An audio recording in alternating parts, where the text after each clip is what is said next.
This is Dara listening to the Hometown Real Estate Broadcast Network. Hello and welcome inside Regency Furniture Stadium. Andrew Banstra alongside my broadcast partner Stevie Bowen as we take you in to a home series opener. It's going to be a short one, just a 3-game set, and Thursday's game a morning game. Today's game, the final game of the first half, kind of technically, Steve. Although the Blue Crabs are out of contention to win the first half, there's still 2 more games later on in August. There will be makeups that will count towards the first half. But tomorrow begins the second half, which means not only will the mound be moving back, we'll get to that in a moment, but also Southern Maryland's playoff push begins with, if all things point towards the second half that we saw in the first half, it's going to be these 2 teams fighting it out for a spot. You know, I would have to agree with you. When the Ducks went on that huge 12-game win streak just a couple weeks ago, I think at that point, the Blue Crabs and us, we both kind of knew maybe this was just a little bit out of reach. But at the same time, the Blue Crabs refused to go down lightly. They battled back a couple games, were able to rise up a little bit, only a couple games back. And I think the second half of the season with these 2 teams is going to be really fun to watch. The date today, August 3rd, 2021, less than a month ago, really just 20 days ago, basically, on July 11th, the Blue Crabs were a game up on this Long Island Ducks team in the Atlantic League North Division. As you mentioned, the Ducks go on a 12-game win streak.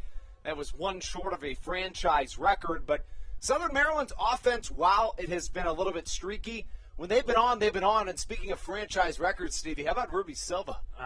We've talked about Ruby Silva more than I think we've talked about anyone on the broadcast. Deservingly so. Exactly, deservingly so. The past maybe 5 or 6 home broadcasts we've had, we can't get enough about talking to this guy. He broke a franchise record, 7 RBIs the other day.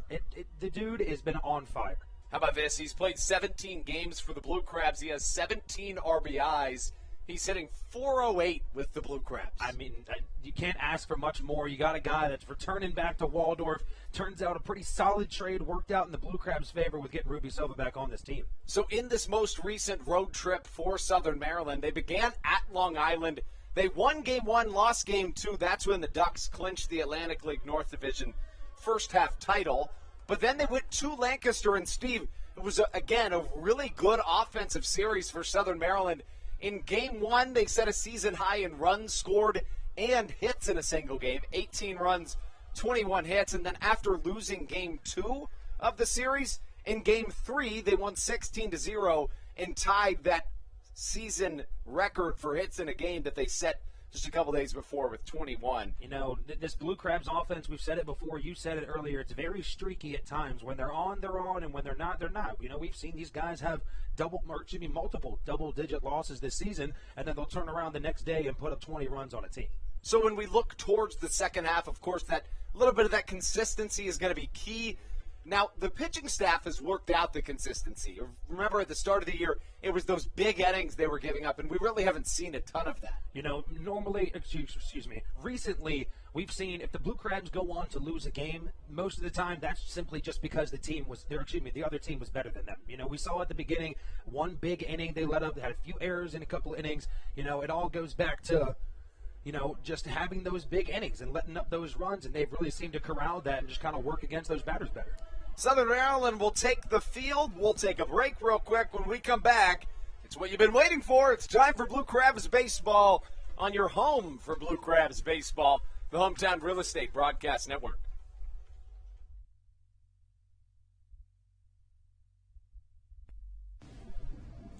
This is Carlos Diaz, and you are listening to the Hometown Real Estate Broadcast Network. Good. American Radiology is the clear choice for all of your medical imaging needs. With locations in Charles and Calvert counties, they offer a full range of imaging services. Some of their latest innovations included 3D mammography and wide-open MRIs for our claustrophobic patients. For your convenience, they even offer extended weekday hours and Saturdays. For more information or to schedule an appointment, visit their website at AmericanRadiology.com. The Charles County Department of Health encourages you to get the COVID-19 vaccination today. You can get it all over Southern Maryland or no matter where you are across the United States. Vaccinations are offered right here at Regency Furniture Stadium with no appointment needed. Charles County Department of Health and the Southern Maryland Blue Crabs urge you to take one for the team and get the vaccine. Monkey.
This is Dario Pisano, and you're listening to the Hometown Real Estate Broadcast Network.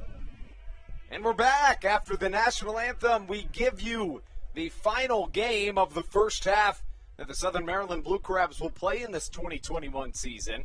We mentioned the Blue Crabs come in with a 29-28 record. The Ducks have clinched the the Atlantic League North Division first half title with a 35-22 record right now. Southern Maryland 6 games back of the Ducks.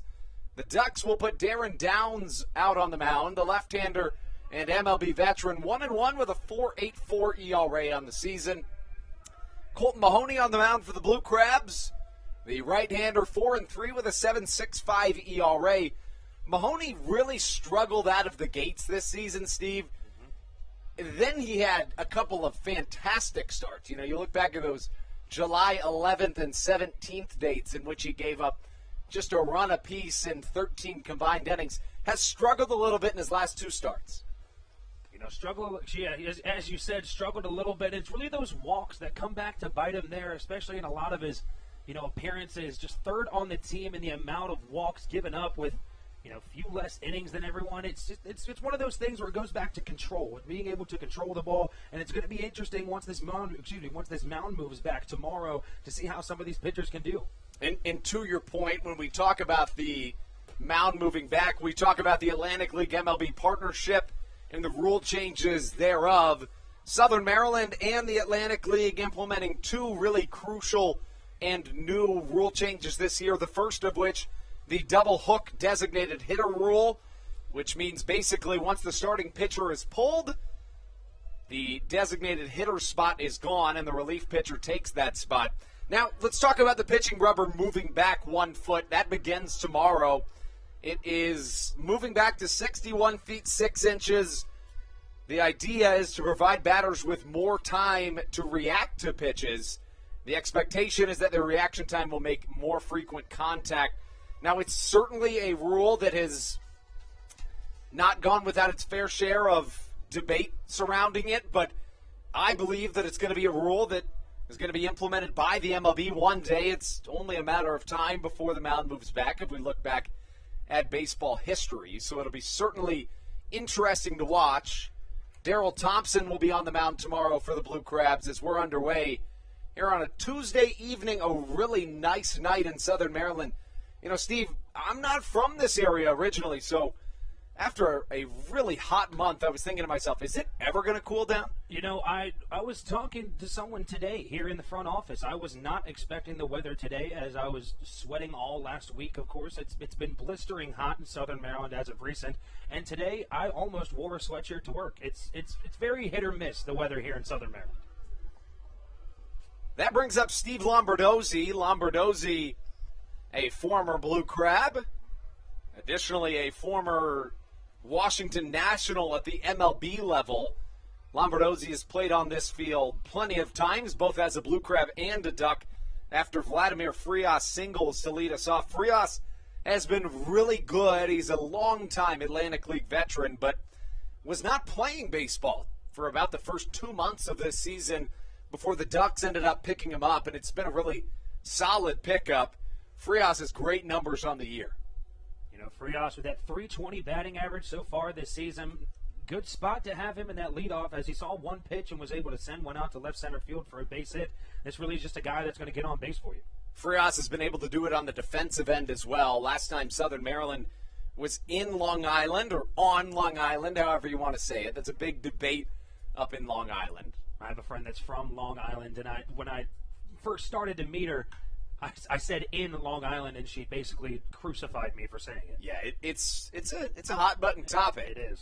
David Harris catches in right field for the first out recorded of today's contest. Steve Lombardozzi, the flyout victim, and Colton Mahoney's underway.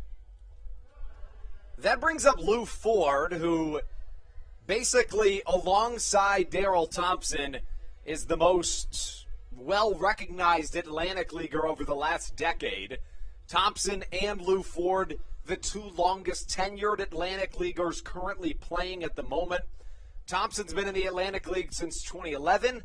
Lou Ford, on the other hand, has been in the Atlantic League off and on, dating all the way back to 2009.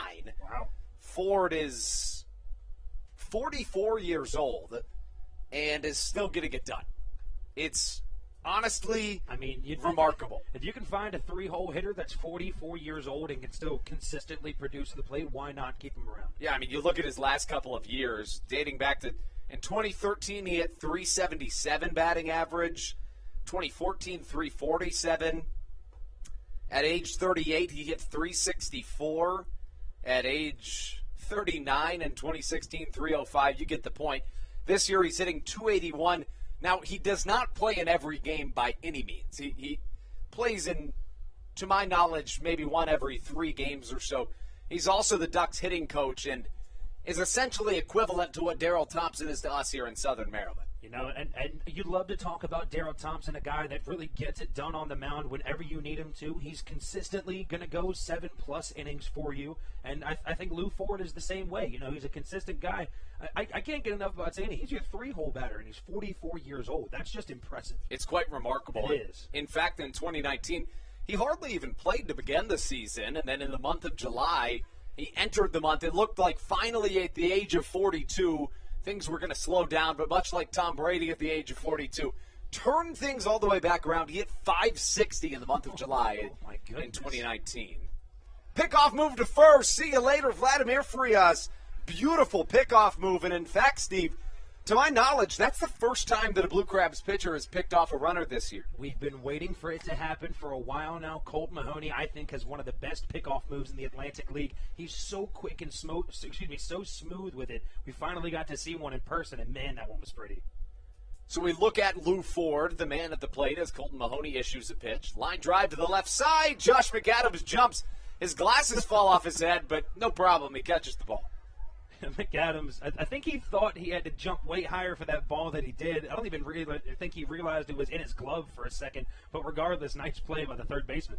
Lou Ford is retired, and in an unconventional 3-up, 3-down setting, Colton Mahoney retires the side to take us into the bottom of the first. When we come back, it'll be Cesar Trejo, Michael Baca, and Ruby Silva for the Blue Crabs, right here on the Hometown Real Estate Broadcast Network.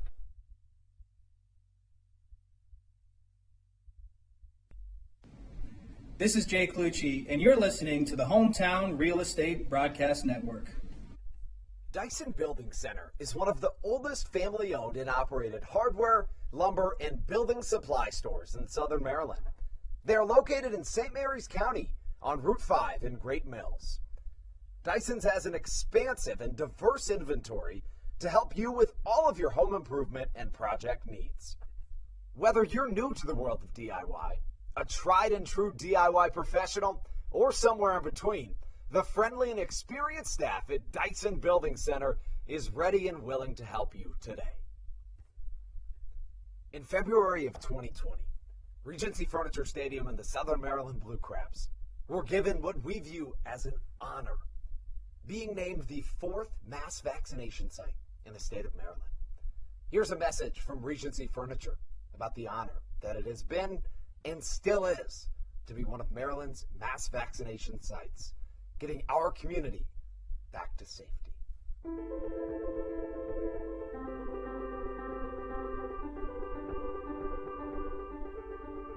During these times of uncertainty, it helps to know there are things we can control to help ourselves and others. For me, it presents the hope that soon enough, my friends and family will be together again.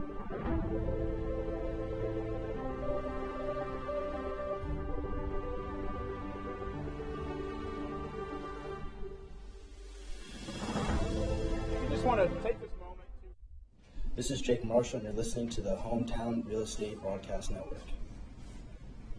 Cesar Trejo leads us off as we take you into the bottom of the first here in Southern Maryland, Regency Furniture Stadium, the site for tonight's contest. It'll be a 3-game set between the Long Island Ducks and your Southern Maryland Blue Crabs. Trejo, much like Ruby Silva, has been another really key component to this Blue Crabs team. You know, Steve, we talk about Silva and Trejo. What wonderful trades both of those were. Both of these trades have turned out to be exponentially important to the Blue Crabs. You know, this has skyrocketed their record. I think even morale is up at this point. This team just looks to be pretty well put together at this point. I think these guys are the root of it. Trejo coming up with a brand new red shiny bat. A big slider from the MLB veteran left-hander Darren Downs misses inside, and the count evens at a ball and a strike. It is bingo night here at Southern Maryland. Of course, Steve, it's one of our favorite nights. One of the best. Yeah. I mean, it just nothing compares, as they say. You know, we have yet to finish a board. That's true. We have yet to finish a bingo card. We always get hard ones, but I think these ones are going to be somewhat easy to get. Yeah, and we'll get those to you in just a moment. Steve and I only have 8 spots to fill tonight per our intern running the table, Ryan Bounds. Left on right matchup, another big sliding curveball. It gets in the dirt, but the backstop Sal Giardina grabs it and fires to first. Call that a drop third strike, but he's caught it first for out number 1. A fantastic curveball from Downs to start it off. Trejo looked to be way out in front on that one. He just was not expecting it. So that brings up Michael Baca. The bat for Michael Baca was really, really hot in his first maybe 2 to 5 weeks of joining Southern Maryland. It had to cool down at some point, and it has, but the right-handed hitting shortstop has still been a really good option for Stan Clyburn and the Blue Crabs. Yeah, this guy's really been killing it defensively, too. We had Kent Blackstone in there for a while in that shortstop position when we were trying to find the right one to fit it, and Baca's just done a fantastic job in the field, especially with Blackstone moving to second. You know, the shortstop position, it can be easily compared to the cleanup spot in the batting order. It's a lot of pressure to play that position. You know, not just anybody can do it, and Baca has been a really, really good shortstop for Southern Maryland. And, you know, Blackstone and Baca, that combination in the middle infield has been tremendous. We talked about it earlier. They had some issues. I don't know if it was the hand quickness or just uncomfortableness whenever they were trying to turn a double play. They just weren't able to do it a couple times. And now recently, I don't think they can not turn a double play when the opportunity is given to them. Bloop shot to the right side, but unfortunately for Baca and the Blue Crabs, Johnny Turbo in right field was playing very shallow, and it goes right to him.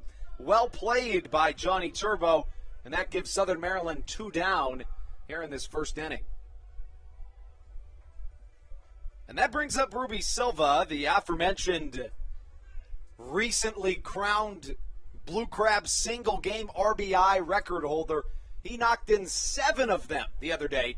He was a double short of the cycle, and Steve, He had a triple, a single, and a home run by the fifth inning. That fantastic. That went on to be that Blue Crabs' huge win. Had 16 runs in in just the first 3 innings alone. That was one of those days where the Blue Crabs offense just had a good one. Silva in that game had 2 singles, a home run, a triple, 7 RBIs, and he went 4 for 6 with 3 runs scored. You'll be hard-pressed to find a better box score in all of professional baseball.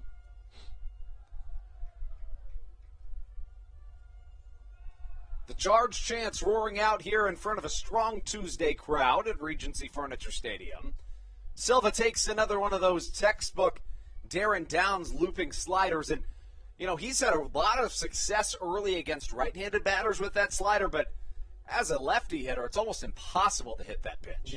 As a lefty batter growing up against lefty pitchers, it was the most frustrating thing, that slider, and he just throws it again. And, Ruby Silva, that's all you can do at it. He just, flung his bat out there, just hoping it hits as he goes down on strikes to end the bottom of the first inning.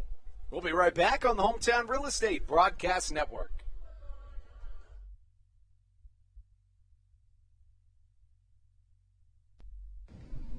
This is Josh McAdams, and you're listening to the Hometown Real Estate Broadcast Network. Did you know that the Washington, D.C. metro area is the 5th most expensive place to live in the entire United States of America? Sometimes finding affordable housing in this area can feel impossible. If you're struggling to find affordable housing, look no further than the Villages of St. Charles by Ross Properties. You can visit them online at villagesatstcharles.com for more information today. Villages of St. Charles. They'll have you safe at home. There's nothing quite like when the Blue Crabs retire the side. At Wealth Management Partners, they're on your side for your retirement planning needs. It's never too early to start planning your retirement. Talk to the experienced financial advisors of Wealth Management Partners located right here in Waldorf. Call them today at 301-885-0955.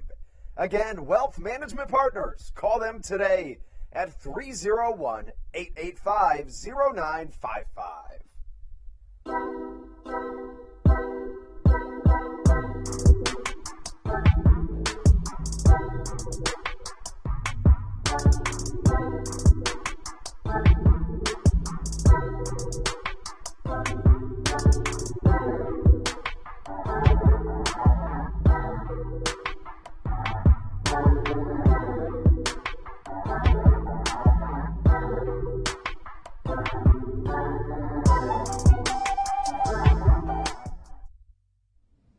This is Kent Blackstone, and you're listening to the Hometown Real Estate Broadcast Network. A scoreless first inning brings us into the top of the second. Both teams went down in order, although the Ducks did get a single in their half of the first. Vladimir Frias led things off, but with one away, was picked off at first base. So now the middle of the Ducks order comes up. It begins with the 2019 Atlantic League Championship Series MVP, Davidson Romero. Romero comes to the plate after joining the Long Island Ducks mid-season despite his heroics in 2019. Romero, the right-handed hitter, hits .282 on the year, 4 home runs, 23 RBIs. Fastball inside and just waving past it is Romero. The count evens at a ball and a strike. Romero to be followed by Ramon Flores and Sal Giardina.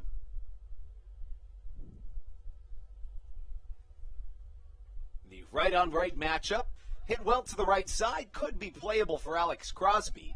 He ranges to his left, but it reaches the stands for a long strike number 2. Davidson Romero, 34 years old.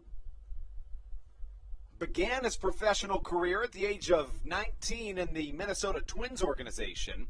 Would reach as high as AAA Rochester with the Twins back in 2013. Did so again in 2014, but moved over to the Pittsburgh Pirates organization in 2015. He hit .355, I beg your pardon. He hit .302 at that level with a .950 OPS, so really impressive numbers. Just one of those guys that just couldn't quite make the cut to that MLB roster. The 2-2 softly chopped to the left side. Baca gets it on a strain chop. Fires end over end across the infield for out number one.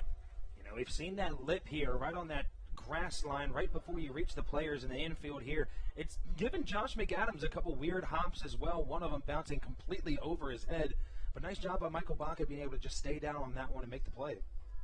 That brings up Ramon Flores. Flores made his MLB debut at the age of 23. He's only 29 now. Played in the MLB from 2015 to 2017. The most games he played in a season was in 2016. He played 104 games as a member of the Milwaukee Brewers. He had 205 that season. Flores finds himself up with one down and his very first season with the Long Island Ducks. He has played independent baseball as far back in his career as 2018, began with the Somerset Patriots, played for the Patriots in 2018, but then had his contract purchased by the AAA affiliate of the Boston Red Sox. Began the 2019 season with the Patriots again, but had his contract purchased by the AAA affiliate of the Minnesota Twins. Began this season with the AAA affiliate of the Washington Nationals, but is now back down in the independent ranks. So really back and forth. You don't see that all that often. You may see a guy that goes to the AAA level for a few years, comes back down here for a few years, but a guy that flip-flops every single year is somebody that is truly on the cusp of entering that MLB level once again. And it goes to show just how good of a level this Atlantic League is as Flores strikes out. You know, we talk about it all the time. A lot of these guys, you know, especially in the Atlantic League, have that major league talent, but maybe they didn't get as many looks, you know, when they were younger growing up. They just had a bad season when they were in affiliated ball. They weren't able to make it to that level. But we've seen some guys down here where it's surprising that they're still here. That brings up the 6-hole hitter, Sal Giardina. Giardina, the catcher for this Long Island Ducks team, and he takes for a called strike number one. On the season for Giardina, the backstop finds himself hitting .304 in 41 games played. Right on left matchup. Mahoney's been looking good after allowing a leadoff single here this evening. That was Vladimir Frias, but Frias was picked off at first by Mahoney, and ever since, 4 straight have been set down by Mahoney. Soft chopper to the left side.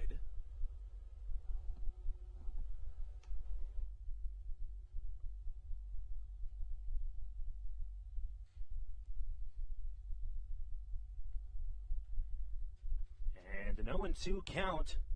Big swing and a miss from Sal Giardina, the catcher, as 1-2-3 go the Ducks in the top of the second inning. We'll be back with more action for you guys in the Hometown Real Estate Broadcast Network when we return. Hey Blue Crabs fans, make sure to visit the All-American Steakhouse and Sports Theater at 35 St. Patrick's Drive, right here in Waldorf, for some great food with great friends. Their steaks are fresh, hand-cut, in-house daily, as well as many other fresh seafood, chicken, and beef options.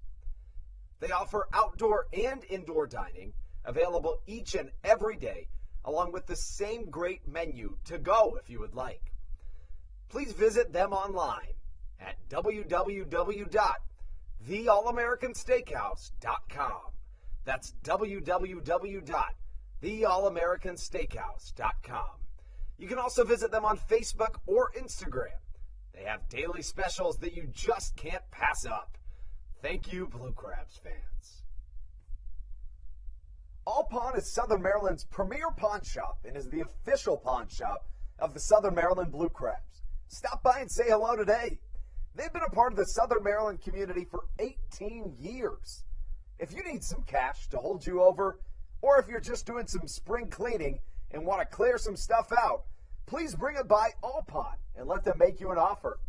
If you have broken jewelry or some that you just don't want anymore, please bring it by, and they'll pay you more than anyone in the Tri-County area. They're located on 301 in White Plains, just south of DeMar Road. Go Blue Crabs!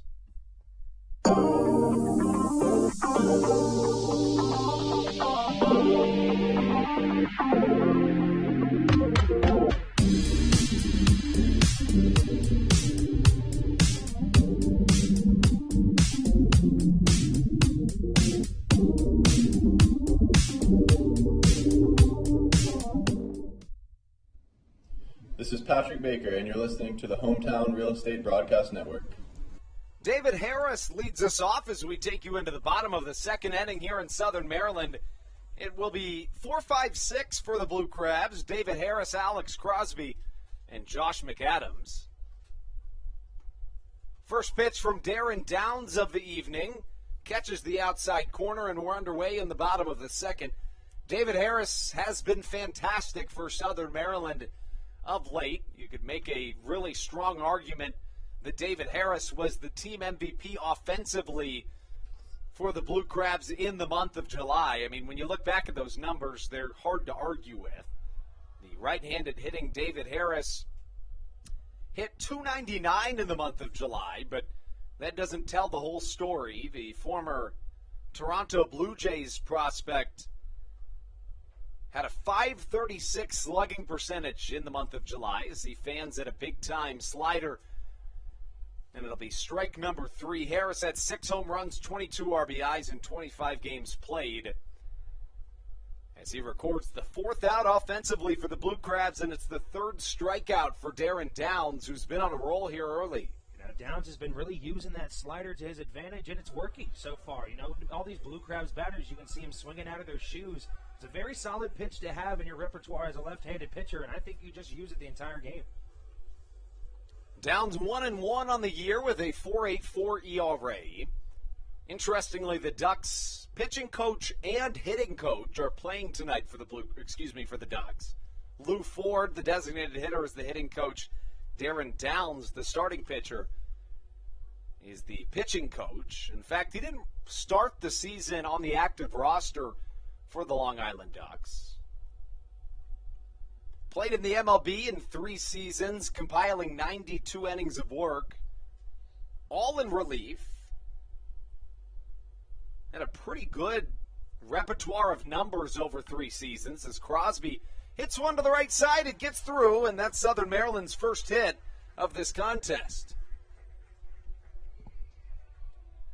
We've seen Alex Crosby be able to turn on some pitches and just rip them down that first baseline. Hit that one just hard enough to get past that first baseman, Romero, and now the Blue Crabs got a runner on. And now it brings up Josh McAdams, who it's hard to argue hasn't been the best bat in the Atlantic League of late.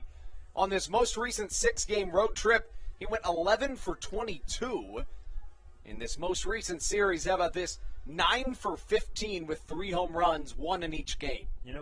This is a guy we talk about all the time as well. Had a lot of strikeout trouble to start the season. Didn't look super hot or super comfortable, down there at the plate. And once he turned it on towards halfway through that first half of the season, he really went to work at the plate. McAdams generally finds most of his power right here at home in Southern Maryland, but really started clicking on the road. McAdams on the season is a better hitter at home, just barely though. A .284 clip for Josh McAdams on the season at home. At home this year, McAdams has hit 7 of his 13 home runs, but he has been nothing short of tremendous over these last 2 weeks or so.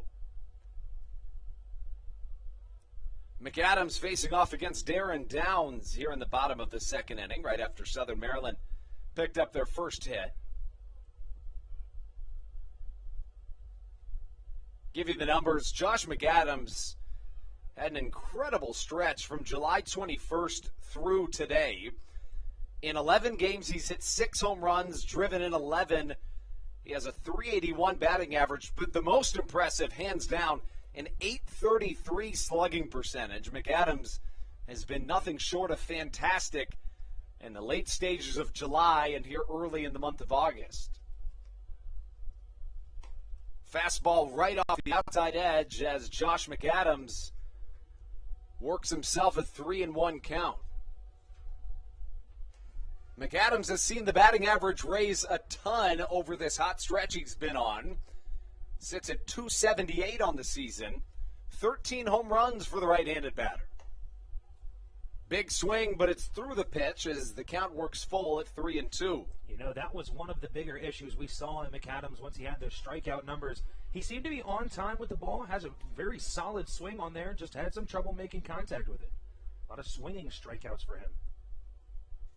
The payoff pitch from Darren Downs. Runner goes. McAdams hits it well to the left side, but it hangs up just a little higher. Looked like that bat might have broken on the swing, but just a touch under it makes it out number 2.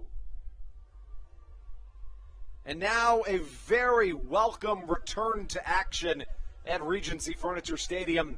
It's Zach Collier. Now, while Collier never technically went on the injured list, he had what was considered a day-to-day injury that kept nagging. He last played on July 3rd.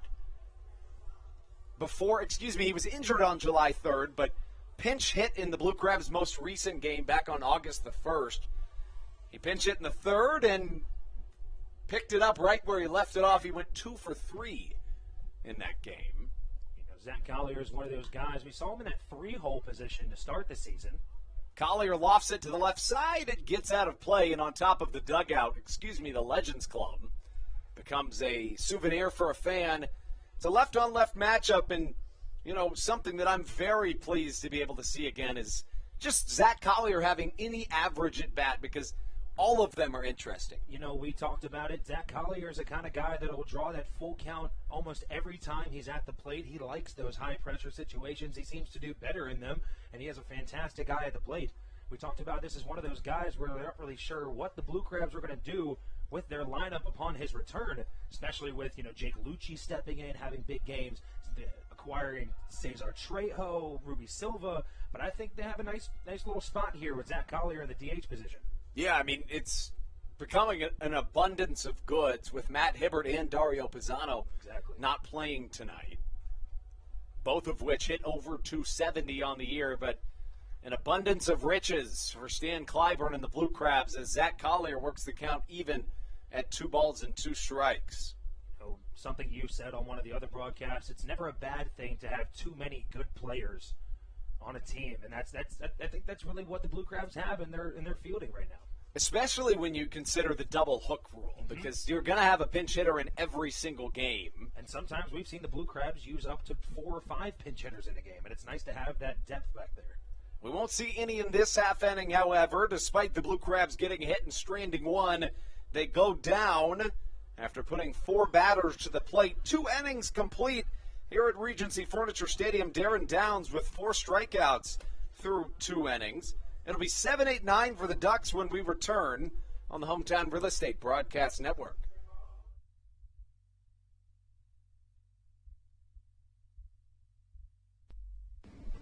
This is Sam Burton, and you're listening to the Hometown Real Estate Broadcast Network.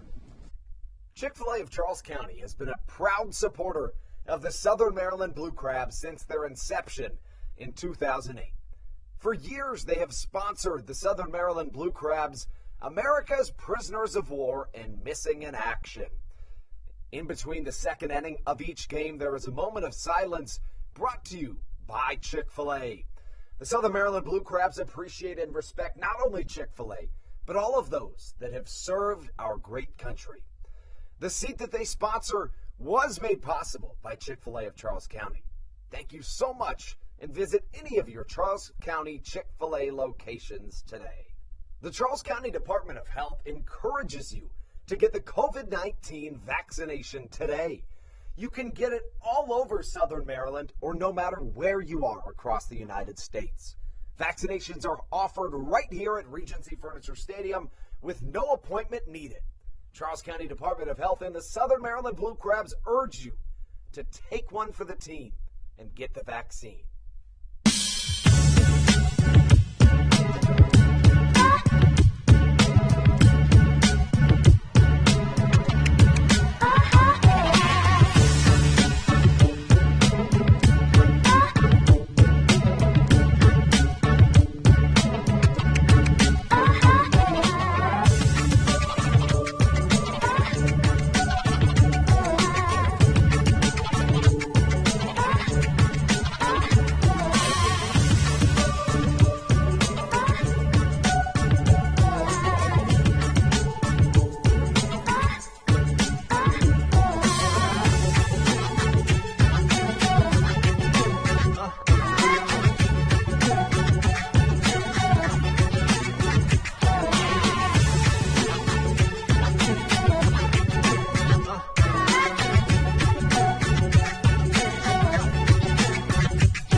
swiftly moving game to this point.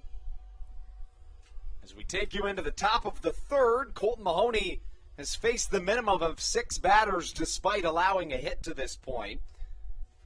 He's starting to really pick things up, struck out back-to-back batters in his most recent frame. Cesar Trejo to the left side, just runs out of room. Looked like he might come up with that, but wisely pulled up. Steve, he might have caught that ball, but if he did, it wouldn't have come without some pain. You know, that exactly. I was just going to say the pain that will come from running into that mini monster, it's just a bunch of big pieces of plywood. It's not going to feel good running into it. And honestly, I thought we were going to see a big play by Trejo as well, but I think it was the smart move to just kind of let that one bounce off the fence. Especially for a guy that is recently back from an injury. Exactly. That brings up Johnny Turbo. Turbo, a former Blue Crab, a former non-Johnny Turbo. Of course, he legally changed his name to Johnny Turbo from Darby Myers.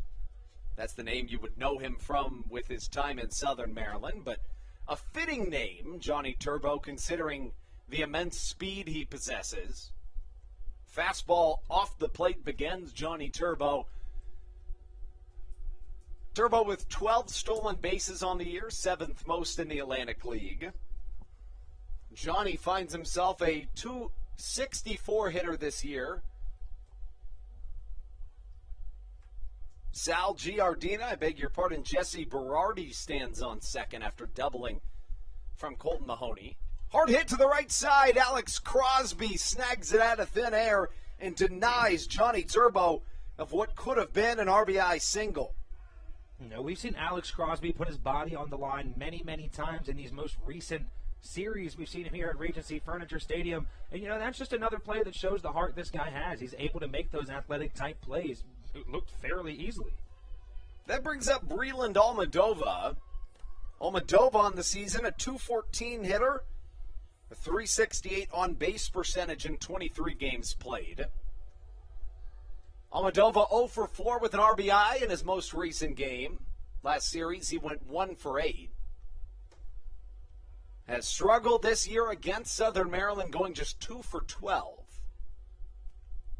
First pitch from Mahoney to start off the 9-hole hitter. Almadova's at bat, misses outside. A scoreless game here in the top of the third. Mahoney a look back. Here's the pitch. Sinker just escapes the strike zone. And the count 2 balls, no strikes.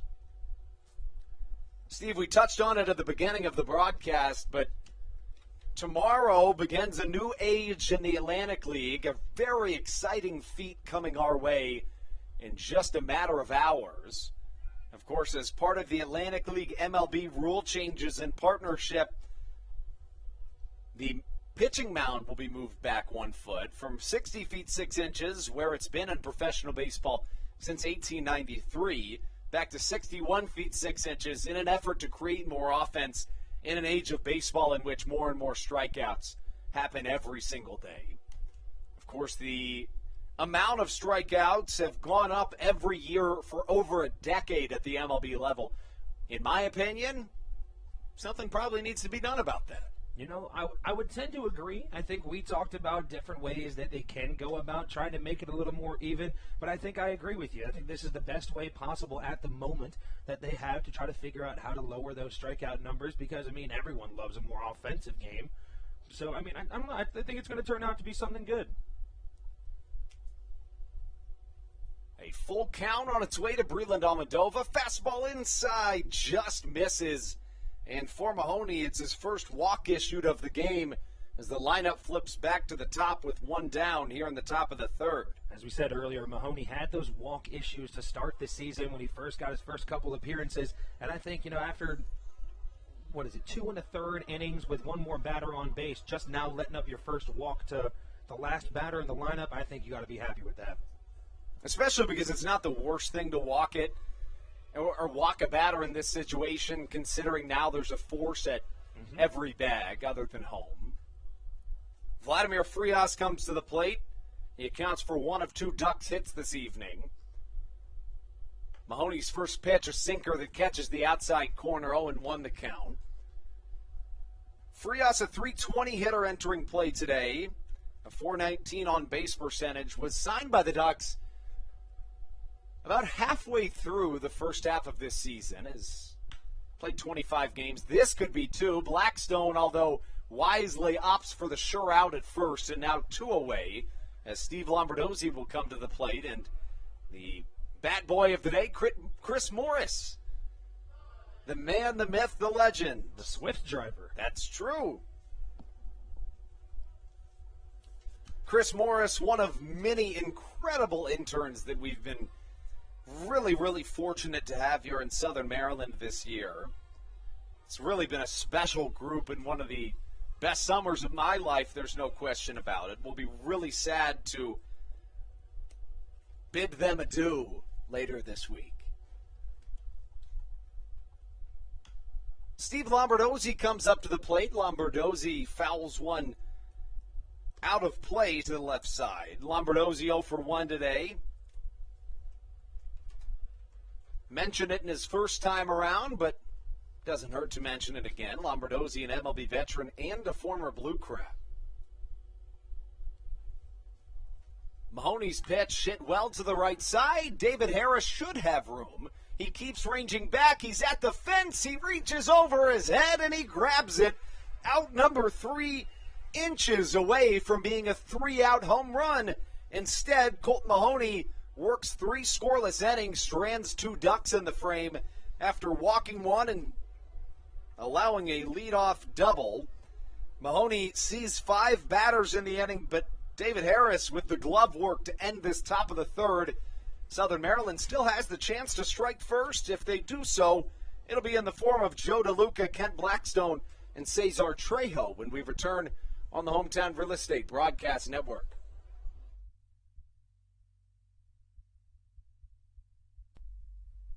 All Pawn is Southern Maryland's premier pawn shop and is the official pawn shop of the Southern Maryland Blue Crabs. Stop by and say hello today. They've been a part of the Southern Maryland community for 18 years. If you need some cash to hold you over, or if you're just doing some spring cleaning and want to clear some stuff out, please bring it by All Pawn and let them make you an offer. If you have broken jewelry or some that you just don't want anymore, please bring it by, and they'll pay you more than anyone in the Tri-County area. They're located on 301 in White Plains, just south of DeMar Road. Go Blue Crabs! Hey, Blue Crabs fans, make sure to visit the All-American Steakhouse and Sports Theater at 35 St. Patrick's Drive, right here in Waldorf, for some great food with great friends. Their steaks are fresh, hand-cut, in-house daily, as well as many other fresh seafood, chicken, and beef options. They offer outdoor and indoor dining, available each and every day, along with the same great menu to go if you would like. Please visit them online. Joe DeLuca leads us off in the bottom of the third, and Steve, that brings me up to a point that I really wanted to make in our last inning of play, but I'm happy to make it now. Okay. The bottom of this Blue Crabs lineup is borderline unbelievably good. When you look at 5 through 9, let's say, Alex Crosby at a point this season had a 17-game hit streak, the longest in the Atlantic League this year. And then Josh McAdams, who's homered in 3 straight games. Next, in the 7 slot, is Zach Collier, the Blue Crabs' OPS leader in this 2021 season. Next up, Joe DeLuca, the man at the plate, a 287 hitter. Not to mention 3 weeks ago, he was a 220 hitter. So he's a guy that's really turned it around. And then we know what Kent Blackstone brings at the plate. A lot of speed, a lot of athleticism, and a really, really good bat to have in that 9-hole. DeLuca puts a charge into one, but it's caught after about 10 steps back from Breland Almadova in center for a quick out number 1 here in the bottom of the third. You know, I really like this bottom half of the lineup for the Blue Crabs. We talk about a lot of guys on this team, and the guys you normally see in the starting lineup are really interchangeable with a lot of different spots. But, you know, we've seen Josh McAdams, who's currently in the 6 hole. We've seen him in that 3 and 4 spot. Zach Collier led off for us for a while. He was also in the 3 hole spot. And the same thing with Kent Blackstone. We've seen him up in there in that leadoff and number 2 spot as well. I think they just have a really solid all-around lineup. Blackstone up to the plate now, and he sees a 0-1 count. Left-on-left matchup, which we mentioned earlier, can be a little bit difficult against Darren Downs, but not for Kent Blackstone.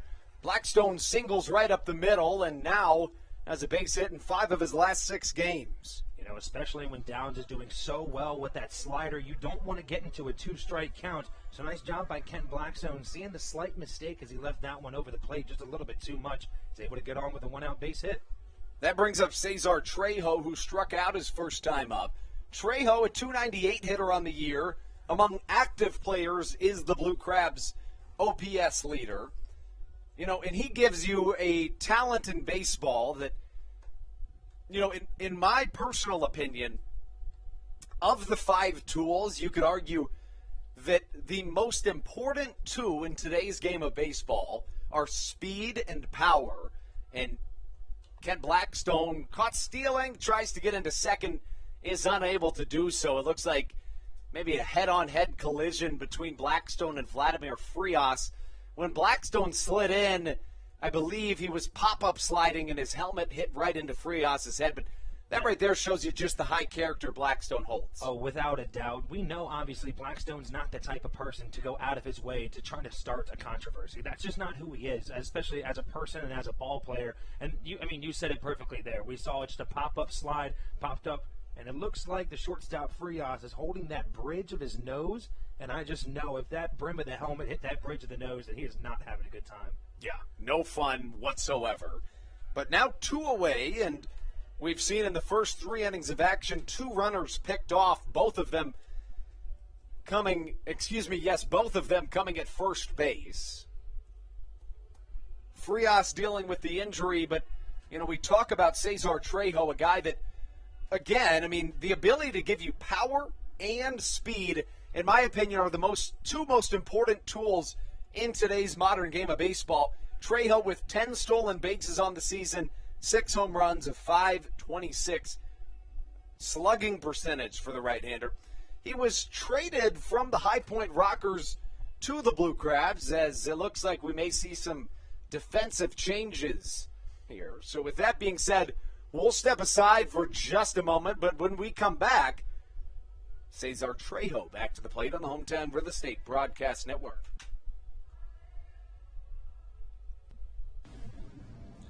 This is Carlos Diaz, and you are listening to the Hometown Real Estate Broadcast Network. American Radiology is the clear choice for all of your medical imaging needs. With locations in Charles and Calvert counties, they offer a full range of imaging services. Some of their latest innovations included 3D mammography and wide-open MRIs for our claustrophobic patients. For your convenience, they even offer extended weekday hours and Saturdays. For more information or to schedule an appointment, visit their website at AmericanRadiology.com. The Charles County Department of Health encourages you to get the COVID-19 vaccination today. You can get it all over Southern Maryland or no matter where you are across the United States. This is Dario Pisano, and you're listening to the Hometown Real Estate Broadcast Network. Thankfully, Vladimir Frias is okay and comes back out onto the field. Cesar Trejo's at bat continues. The count of ball and no strikes after Kent Blackstone was picked off trying to steal second base. A good left-handed move by Darren Downs. 1-0, high and outside fastball, swung on and missed. And the count of ball and a strike.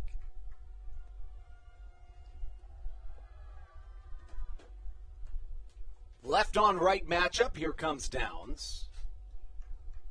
That sliding curveball is just absolutely filthy, Steve. When it hits, it hits. It really does. And when it doesn't, it still seems to work in ways. I mean, we've seen this thing start well into the right-handed batter's box and come in to almost hit Cesar Trejo before.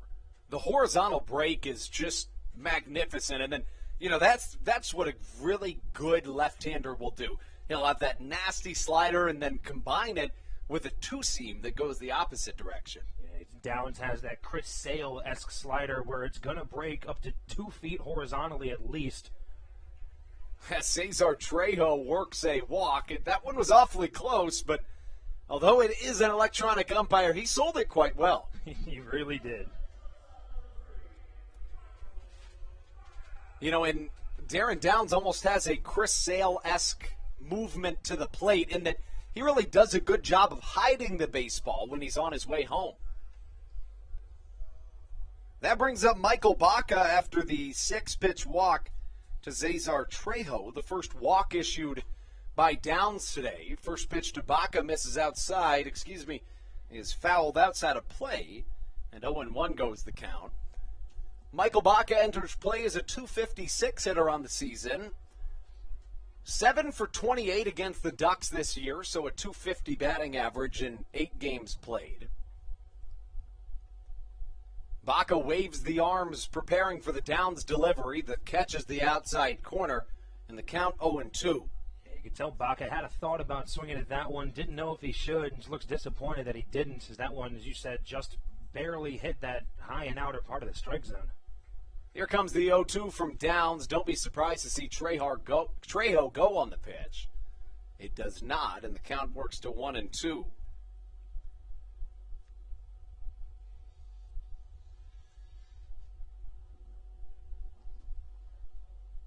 Shifting to the opposite field is the outfield against Michael Baca. Trejo goes on the pitch.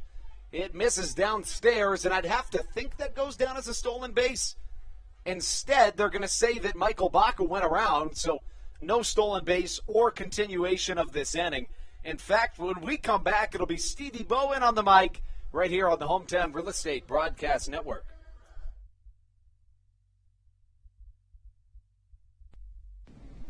This is Jay Clucci, and you're listening to the Hometown Real Estate Broadcast Network. Dyson Building Center is one of the oldest family-owned and operated hardware, lumber, and building supply stores in Southern Maryland. They are located in St. Mary's County on Route 5 in Great Mills. Dyson's has an expansive and diverse inventory to help you with all of your home improvement and project needs. Whether you're new to the world of DIY, a tried and true DIY professional, or somewhere in between, the friendly and experienced staff at Dyson Building Center is ready and willing to help you today. In February of 2020, Regency Furniture Stadium and the Southern Maryland Blue Crabs were given what we view as an honor, being named the 4th mass vaccination site in the state of Maryland. Here's a message from Regency Furniture about the honor that it has been and still is to be one of Maryland's mass vaccination sites, getting our community back to safety.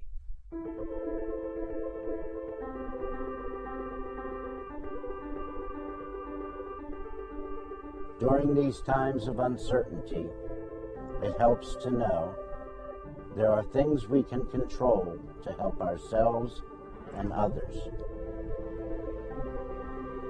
For me, it presents the hope that soon enough my friends and family will be together again.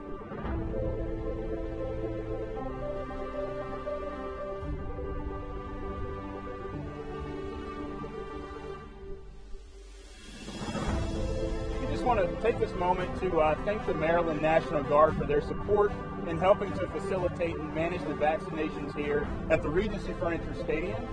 We just think it's so important for everyone to do their part, and we're just grateful for their support. This is Jake Marshall, and you're listening to the Hometown Real Estate Broadcast Network. Top of the 4th inning action here at Regency Furniture Stadium. 0-0, our score here. After 3 full innings, Colton Mahoney back on the mound for the Blue Crabs as he faces Lou Ford, the 3-hole batter and hitting coach for this Long Island Ducks team. We talked about it, him and Darren Downs, both the hitting and pitching coach for this team, both in the starting lineup for today. As he quickly looks at an 0-2 count from Colton Mahoney, who's really been locked in on the mound so far today. Both teams have 2 hits apiece so far as Lou Ford sends one opposite field. David Harris backtracks a couple feet, and he's able to rein that one in for out number 1.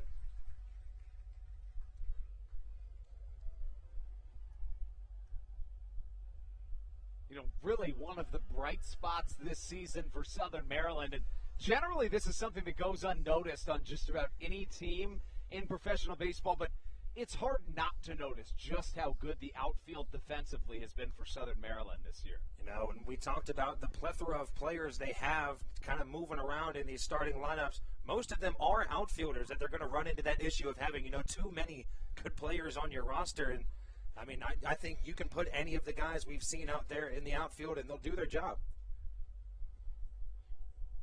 As now Davidson Romero looks at a first pitch strike, and then lines the second pitch he sees back up the middle. Ruby Silva on the run for it. Catches the ball in right center field, and quickly Colton Mahoney makes his work done in the first two batters of the inning. That's going to bring up the left fielder, Ramon Flores. He's 0 for 1 on the day so far. Got out back in the second inning.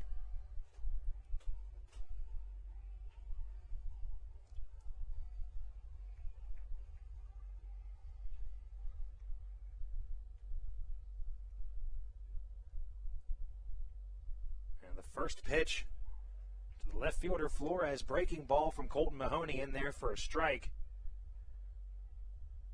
We can look at so far this game for Mahoney, 3 2/3, just 2 strikeouts for him. We talked about the walk numbers seem to be the Achilles heel for this starter. And only one of them given up this game so far in 2 hits through 3 2/3 innings, and he's done pretty solid of amount so far. As a 1-1 count to the left fielder Flores, 2 away in the inning.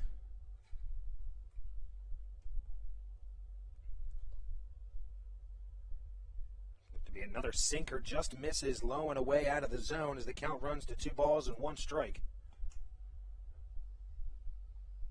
As we talked about it earlier, this game's gone by fairly quickly.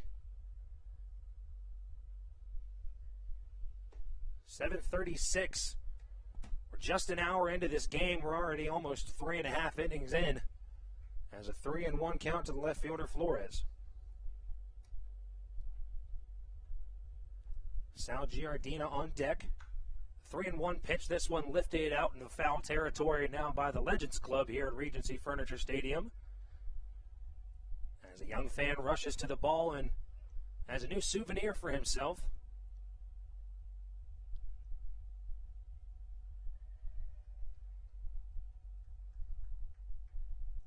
Three and 2 the count now to Ramon Flores. 2 outs in the top of the 4th inning. Calls time at the plate. Colton Mahoney taking a little bit too much of his own.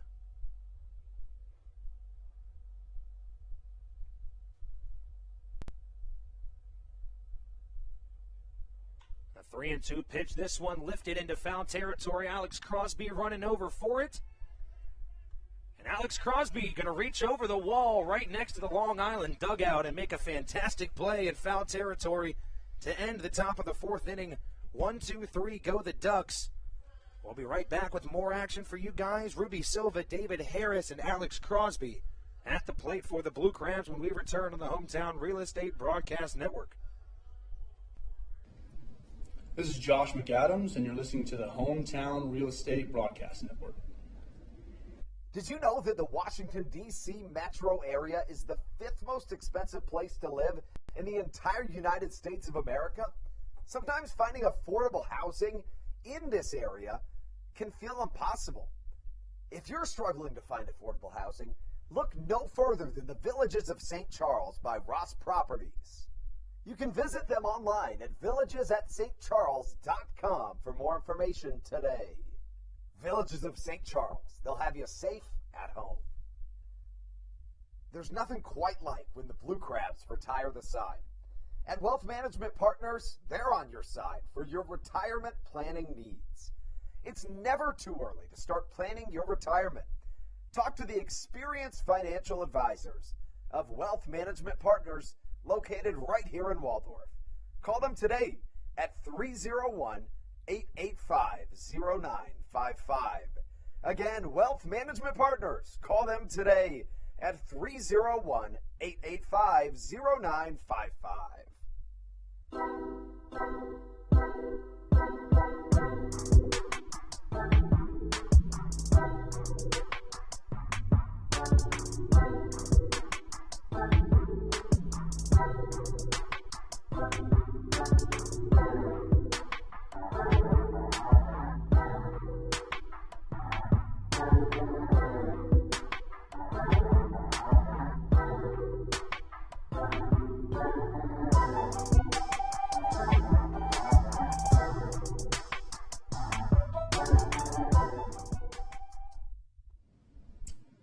Kent Blackstone, and you're listening to the Hometown Real Estate Broadcast Network.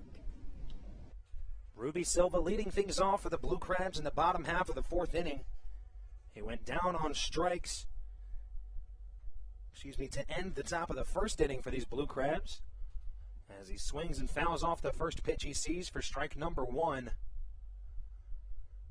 We talked about it many times. We can't talk enough about Ruby Silva, a newly acquired center fielder, used to be a Blue Crab back in 2019, has returned, and he has just been on an absolute tear as of recent. That last road trip, the last game he played, a home run, a triple, 2 singles, and 7 RBIs for the center fielder. As we've already seen him put out a couple balls here at Regency Furniture Stadium already since his return as he grounds one up the middle. Second baseman Steve Lombardozzi just misses it out of the outstretched glove. Ruby Silva is on to lead off the bottom half of the fourth inning.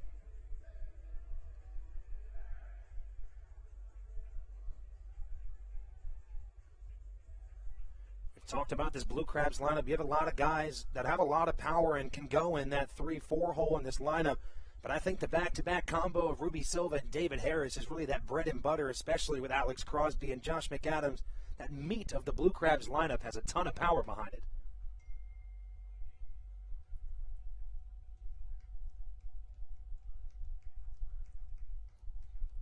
Harris looks at a first pitch ball to start off his at-bat, as David Harris went down on strikes to start off the bottom half of the second inning.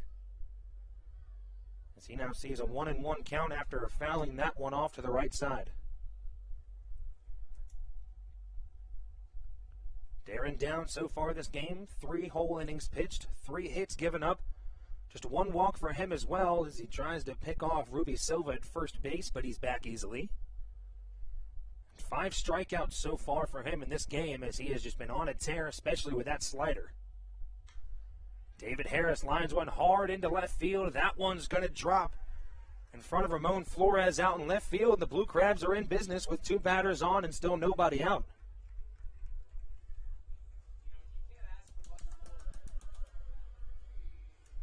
You can't ask for much more than doubling your hit total.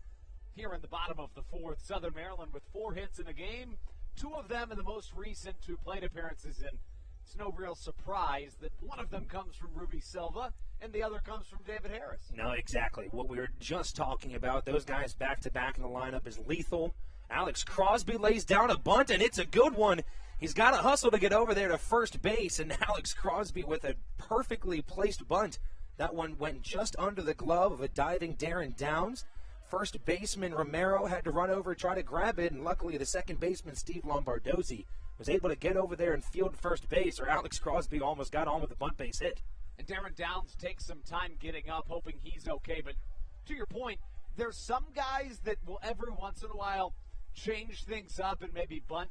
Alex Crosby, simply not one of those people. He has the speed to do it, but he likes hitting the baseball. So when he does have to sacrifice bunt, he's going to try to do it for a single. If it wasn't for tremendous defensive efforts from this Long Island team, the bases would be loaded right now. You know, I would have to agree. Just a fantastic bunt down the right side by Alex Crosby.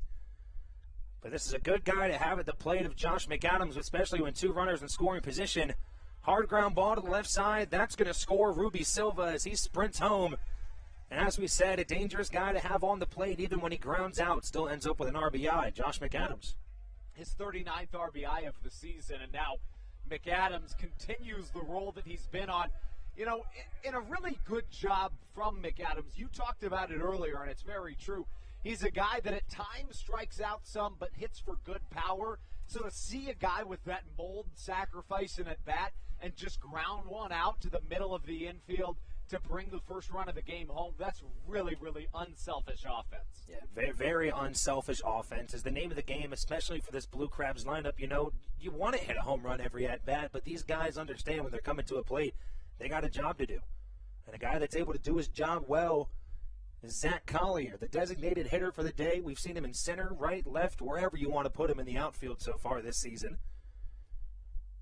As Collier went down on strikes to end the second inning.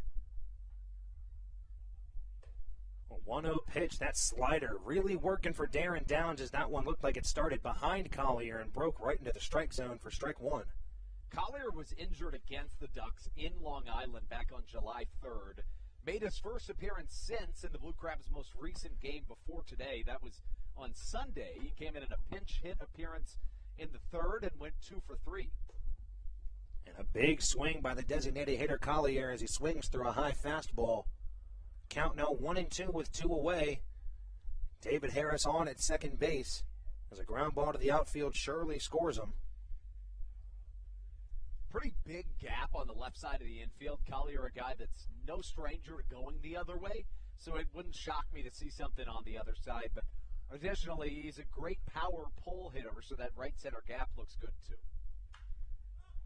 There's a big swing on that slider as he sends it very high and very shallow, right behind second base.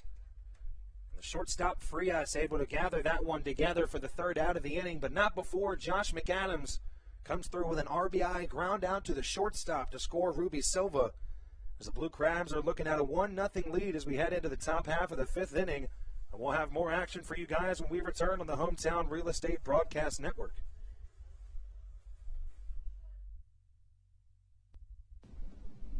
This is Patrick Baker, and you're listening to the Hometown Real Estate Broadcast Network.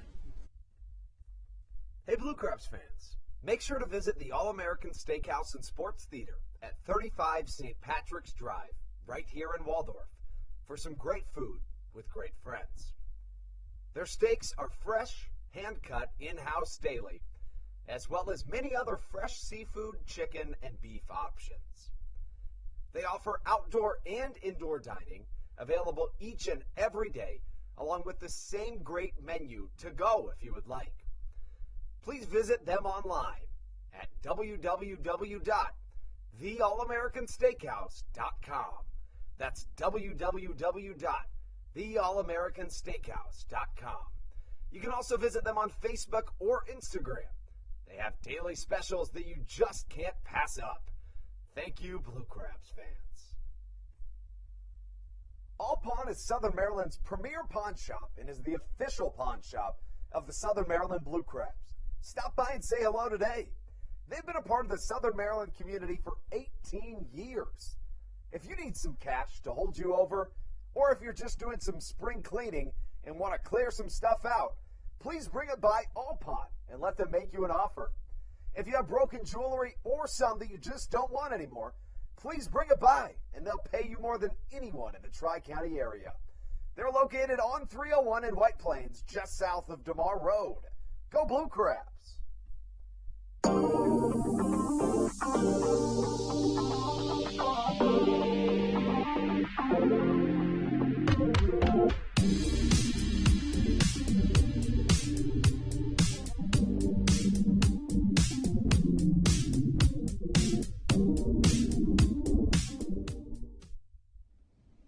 This is Patrick Baker, and you're listening to the Hometown Real Estate Broadcast Network. Colton Mahoney back on the mound for the Blue Crabs in the top half of this fifth inning. The catcher, Sal Giardina, going to lead things off for the Long Island Ducks as he went down on strikes to end the second inning.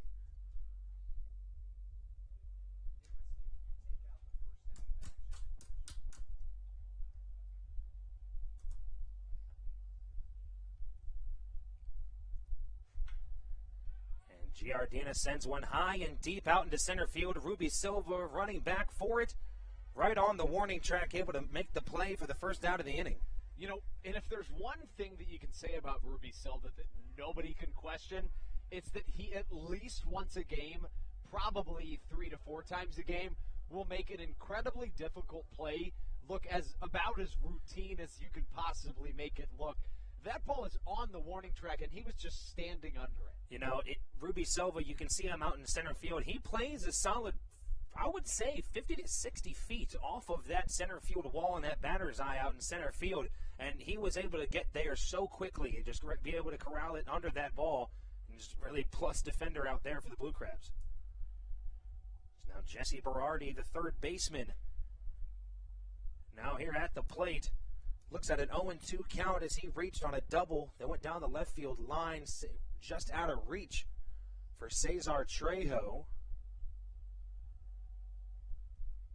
0-2 pitch. This one popped up high into the infield. Tailing to the left side, Michael Baca under it. Josh McAdams. Very Elvis Andrews and Adrian. Exactly what I was going to say. Elvis Andrews and Adrian Beltre. If you guys follow baseball, I mean, even follow MLB baseball, even a little bit, you know who these guys are. Was the left side of the infield for the Rangers for years. The two had amazing chemistry. They're hilarious with one another. As you saw, Michael Baca ranging over for that ball, ended up standing directly like 2 feet behind Josh McAdams, as McAdams pretended to make the catch as well for the second out. Yeah, you come to a Blue Crabs game, Josh McAdams will put on a show for you, not only from the plate, but also having fun playing the game of baseball. You know, that's all you can do. If you're able to go out here, compete, do well, and also have fun at the same time, I mean, there's just nothing better. Another sinker from Colton Mahoney. This one misses just low and outside. He's had some really, really solid control with that pitch so far. That low and inside sinker. As a 1-0 count to Johnny Turbo, the right fielder. Went back to that sinker again. This time hits the zone. And you know you're feeling it when you force 6 straight batters to fly out. That's what Mahoney's done. Yeah, he's done a fantastic job at the plate. We said this is a guy where, you know, in the beginning, as Johnny Turbo sends one opposite field, that one just barely stays in fair territory as he's able to stand up at second base with a 2-out double. Andrew, did you have a better look on that ball? Yeah, it was definitely fair, but off the bat it looked like it was definitely going to be foul. It was obviously a right-handed hitter hitting it to the other side that hard. It's going to start tailing towards the foul territory. It looks like the ball was just hit so low that it landed just inside the chalk line. So definitely a fair ball, but honestly just a tough break for the Blue Crabs defensively. A very good piece of hitting by Johnny Turbo. Honestly, the Blue Crabs are lucky that one didn't turn into 3 bases, as we've seen the speed of Turbo before. I mean, hey, the guy's last name is Turbo. It is. He's fast. You raise a good point. He's very fast. Yes. You don't get that last name without being fast. Exactly. We talked about it before. Yeah. You know, me and Andrew, we don't deserve that last name. I think I would like to have it, but I don't deserve it. But you couldn't force it upon us. You couldn't even give it to us. We don't deserve it. Yeah, I wouldn't accept it if it was given to me, or even if I just decided to do it. I couldn't do it. Same. So we're looking at Breland Almondova, the center fielder for today, as he looks at a 2-0 count with 2 away here in the top half of the 5th inning. Johnny Turbo aboard at second base. Base hit to the outfield surely scores him. You see Johnny Turbo in right field today. Normally saw him in center field. Almondova, the one holding that position as he looks at a 2-0 strike to bring the count to 2-1. The 3 hits today for the Ducks. They had 1 from Vladimir Frias to lead off this game. Another double from Jesse Berardi to lead off the 3rd, and now this 2-out double from Johnny Turbo.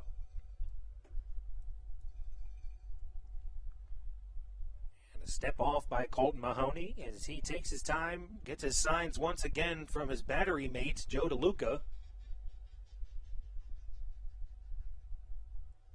As you hear the dirt bikes roaring here in Southern Maryland, I don't know what's going on today. I heard that earlier, and I assumed it was just a duck call that somebody brought for the Ducks. But now that we listen to it more, it's just a dirt bike outside of the stadium. Speaking of dirt bikes, off topic, have you seen the hottest show in the world right now, Outer Banks? Oh, of course I have. I'm 2 episodes away from finishing it. It's awesome so far. It's fantastic. I love this season. It's so good. And a 2-2 pitch. This one bounces low and outside as Joe DeLuca showing some athleticism behind the plate, able to get over and block that ball. I mean, we've said it before. The dude's a brick wall behind the plate. He is. Joe DeLuca, I mean, he does so many things for you. In any level of professional baseball, you'll take a 220 batter as a catcher if he gives it to you defensively. He gives you way more than that, does Joe DeLuca. A 290 batter that's as good defensively as you'll find. A 3-2 pitch fastball. This one out of the zone. As the 9-hole batter, Breland Almondova, on with a 2-out walk. Not the worst thing in the world if you're Colton Mahoney. 2 outs now. Opens up a force out at third, second, or first base. As the leadoff batter, Vladimir Frias, comes to the plate. As we said, he's 1 for 2. Had a base hit to the left side out into the outfield of Cesar Trejo to start off this game. And then grounded out to Michael Baca back in the 3rd inning. Mahoney's walked just 2 batters today. Both of them, Breland Almondova. He did so with a runner on second and one down, I should say, in the third to put a force at every base, and now does so again here in the fifth inning. I think we should just chalk that up to the baseball IQ of Colt Mahoney. As that one flared out into the left side, Cesar Trejo's got to run in a lot. An on-the-run catch by Cesar Trejo as he's able to corral that one as we head into the bottom half of this fifth inning. It's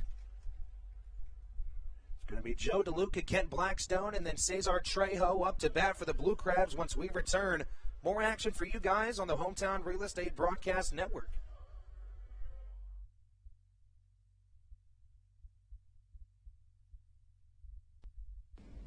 This is Sam Burton, and you're listening to the Hometown Real Estate Broadcast Network. Chick-fil-A of Charles County has been a proud supporter of the Southern Maryland Blue Crabs since their inception in 2008. For years, they have sponsored the Southern Maryland Blue Crabs, America's prisoners of war and missing in action. In between the second inning of each game, there is a moment of silence brought to you by Chick-fil-A.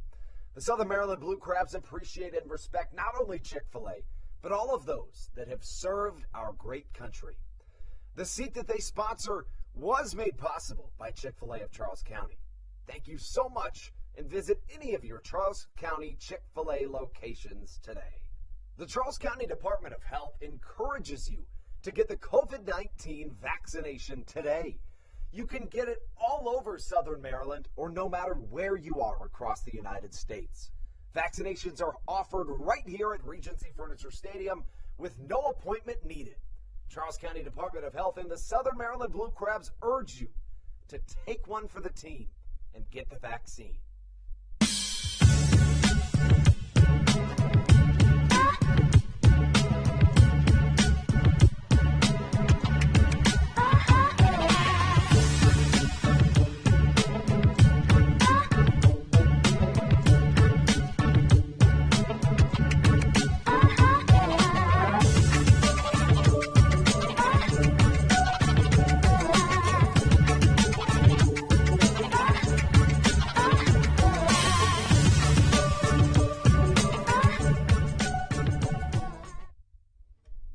Sam Burton, and you're listening to the Hometown Real Estate Broadcast Network. The catcher, Joe DeLuca, going to lead things off here for the Blue Crabs in the bottom half of the fifth inning. Still holding a 1-0 lead after the sacrifice ground out from Josh McAdams in the last inning. DeLuca batting from the right side, the right-hander's batter's box. We talked about it the last time he was in that spot. We normally don't get to see him from the right side. The switch-hitting catcher is used to hitting against right-handed pitching. His split's roughly the same, although, of course, as you mentioned, to your point, he doesn't have nearly as many appearances at the plate from the right side. Pretty consistent from the right side. Is a very solid batter.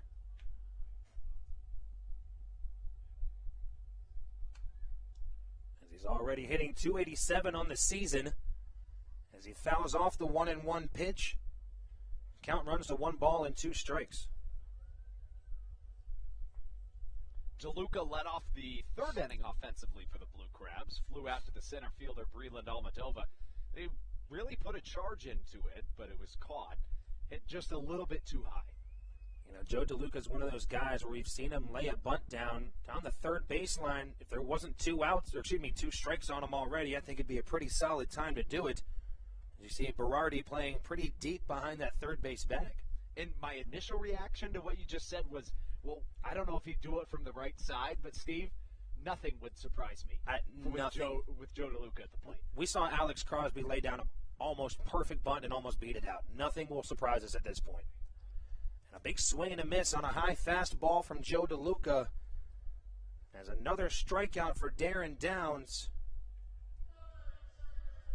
That's his 6th one on the day. First one since the third inning, though, as the Blue Crabs seem to be putting, some contact on the ball a little bit more as of recent. And brings up the 9-hole batter, the second baseman, Kent Blackstone. Kent singled back up the middle with 1 out in the third and then was picked off. As he pops up the first pitch he sees, the catcher, Sal Giardina, under it. The first baseman, Romero, calls him off on the play, but unable to make the play as Kent Blackstone now can breathe a sigh of fresh air as he gets one more chance at the plate. Yeah, definitely second life, but, that's just a tough situation because, yes, that probably is Davidson Romero's ball to take just solely based off the angle, but it ended up being way closer to home plate than it initially looked like it might be. As a guy that has played first base still does when he plays softball, I've seen that play many a times, and I would agree with you. I think that is Romero's ball initially, but it's tough to play. It's one of those ones where you kind of lose it in the sun. You don't know how far away from you are. As Kent Blackstone looks at a second strike as he starts with an 0-2 count. Yeah, especially considering, we talked about the fact that neither of us deserve the title of turbo. First basemen generally don't have great speed, so that's a really tough play to make. Fitting that both of us were first basemen. Yes. Blackstone 1 for 1 today, but was caught stealing. As the 0-2 pitch from Darren Downs. Big swing from Blackstone, another high fastball. As Darren Downs has now struck out the first two batters here in the bottom half of the fifth inning. Downs is a guy that strikes out a lot of batters and generally really does so against the Blue Crabs over the last couple of seasons. It's been his calling card against Southern Maryland. Really, he was the only competitor to Darryl Thompson in 2019 in terms of the Atlantic League strikeout title. Thompson ended with 162, one shy of the Atlantic League record for a single season. Darren Downs was second with 140 strikeouts. Yeah, it goes to show just how dominant Darryl Thompson was in that 2019 season. The second place guy still 20 strikeouts away from him. Cesar Trejo now comes to the plate with 2 away. He's 0 for 1 on the day. Struck out to start the bottom half of the first inning. Struck out to start off this game for the Blue Crabs offense, and then reached on a walk back in the third. As he's looking at a 1-1 count now with 2 away. Mentioned the strikeout numbers generally high, but these 7 he has against the Blue Crabs tonight already a season high for 2021. A big swing by Trejo as this one's going to stay in the infield. Looked like Lombardozzi was thinking about calling off the first baseman Romero, but Romero makes up for that missed foul ball. That foul ball pop fly he missed earlier, and is able to corral the pop fly for the third out of the inning. 1-2-3 go the Blue Crabs, but holding a 1-0 lead still as we head into the top half of the sixth inning. We'll be right back with more action for you guys on the Hometown Real Estate Broadcast Network.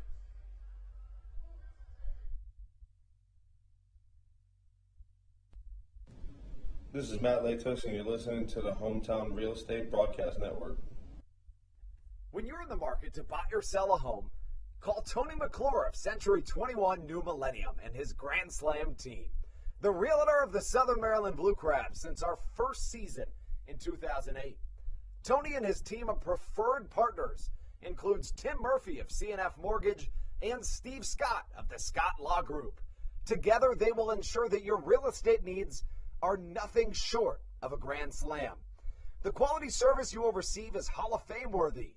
Put Tony's 41-plus years of experience to work for you.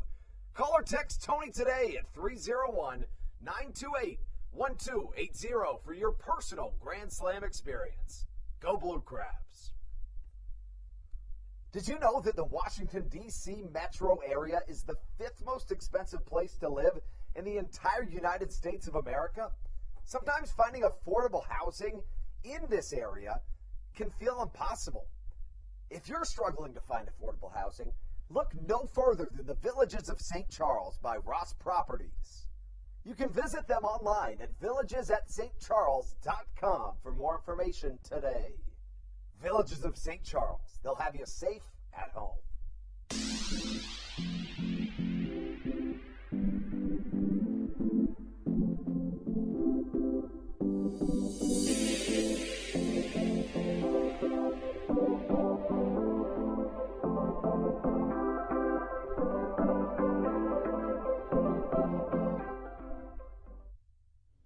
This is Matt Latos, and you're listening to the Hometown Real Estate Broadcast Network. The voice of Matt Latos brings us into the top half of the 6th inning as he welcomes you guys back to the Hometown Real Estate Broadcast Network. Steve Bowen alongside Andrew Banstra. As Steve Lombardozzi, the number 2-hole batter for this Long Island Ducks lineup, leads things off in the top half of the 6th as he looks at a first pitch strike from Colton Mahoney.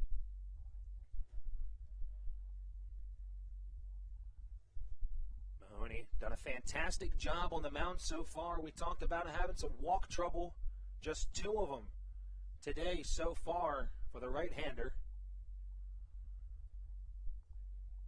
As a 1-1 count to the second baseman, Lombardozzi. 0 for 2 today with 2 flyouts to David Harris out in right field. And the 1-1 pitch, this one belted high and deep down the right field line, but that one goes foul, and the count runs at 1-2.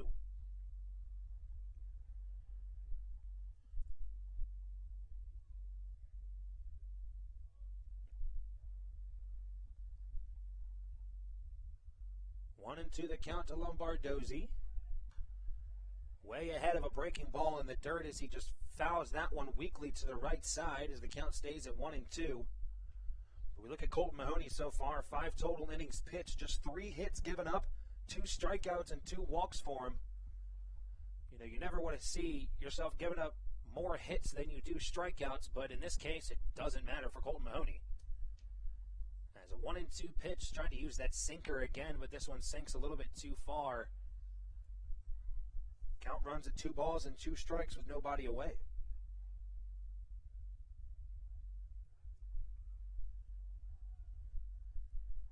The 2-2 pitch, this one in on the hands, jammed him. Josh McAdams got to go into foul territory. Able to go over and make the play for the first out of the inning. Now 2 plays in 2 innings. We've seen Blue Crabs go into foul territory to make a play. They've done a fantastic job of that so far. We saw Alex Crosby reach over that right side wall to make the play. Lou Ford now coming to the plate. We saw him line out to Josh McAdams and to end the top half of the first inning. And saw a deep fly out to David Harris out in right field to lead off the top of the 4th, as he's also looking for his first hit in this contest. Looks at a slider outside for ball 1. Colton Mahoney with the sign from Joe DeLuca. And a breaking ball from Mahoney, you can tell as soon as he let go of that one, it just kind of slipped away from him as that one breaks behind Lou Ford. You know, obviously, if you know anything about the game of baseball, normally you see somebody throw behind the batter, you think we're about to see a brawl, but Colton Mahoney just let that one slip out of his hand.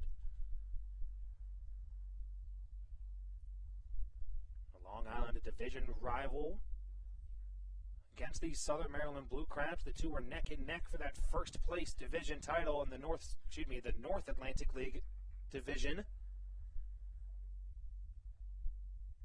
So we talked about the Ducks going on that 12-game win streak, just 1 away from their franchise record, which really secured that first half North Division victory for them, as we'll see them in the playoffs come October. 3-1 count to the designated hitter Lou Ford. Mahoney's pitch. This one grounded right in front of home plate. But this one stays foul. And I mean, I got to say, we talked about it earlier, Lou Ford, just the young, ripe age of 44 years old, and he was flying down that first baseline trying to beat out that ground ball. This dude hasn't lost a step. As he's looking at a full count here against Colton Mahoney. Just the 3rd batter of this game able to draw a full count from Mahoney. As the Ducks have just 3 hits on the day against the right-hander.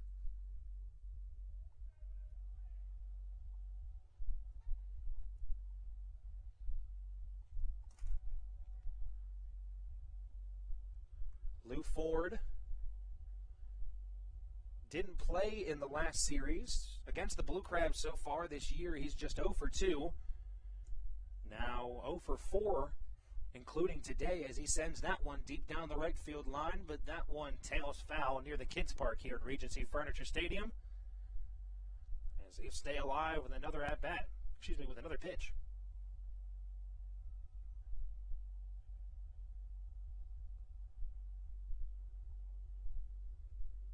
Lou Ford, 11th season with the Ducks, 7th as a player/coach. We talked about he's the longest one on this Ducks roster that's tenured, as Alex Crosby has a ground ball laced to him, but he's able to field that one cleanly for the second out of the inning. I think this corner infield of McAdams and Crosby, both of them interchangeable. We saw McAdams out for a couple games earlier in the season with a slight injury, gave him a little bit of a rest, and Alex Crosby was able to pick up where he left off, as he has a pretty solid glove over there at third as well. We've seen Crosby go into third, especially when McAdams has to come in relief for this Blue Crabs bullpen. As we talked about the loss of, Grafer Aregua, Mike Devine, Brandon Barker getting picked up as well. We see this Blue Crabs bullpen slowly dwindling away, but, we got some guys in here now that are able to get the job done. Now with 2 away for Davidson Romero, the first baseman, as he looks at a 2-0 count to start his at-bat.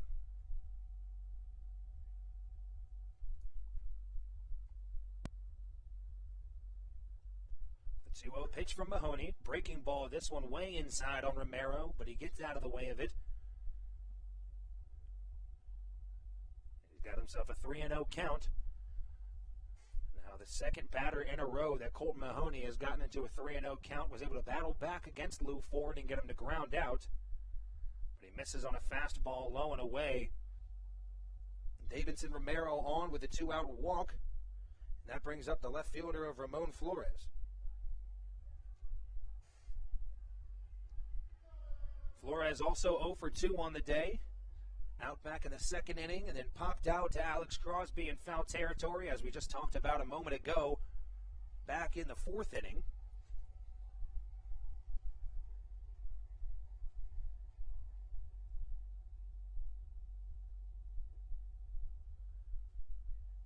The first pitch from Mahoney, this one misses out of the zone for ball 1. Now 4 straight balls coming from the right-handed pitcher. We talk about Mahoney a lot as well. He's not a guy that's going to get, or that we don't expect to give you, 7 to 8 innings in a game. He was normally just a reliever to start off, and came in, gave us a few innings, maybe 3 or 4 innings of starting for him, as we've seen him work well into the 6th inning of work, and he's done a pretty solid job on the mound so far.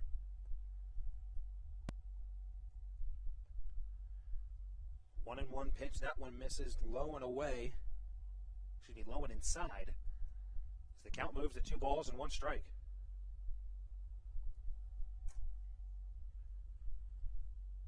Ramon Flores against the Blue Crabs. Before today, he was 2 for 7 with 2 doubles. As another foul ball to the right side, Alex Crosby got a run over to it.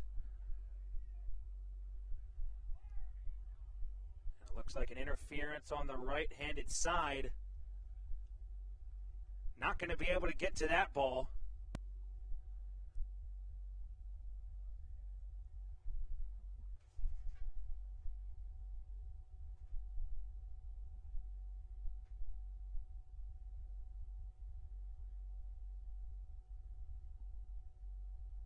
Nonetheless, still 2 outs here in the top half of the 6th inning.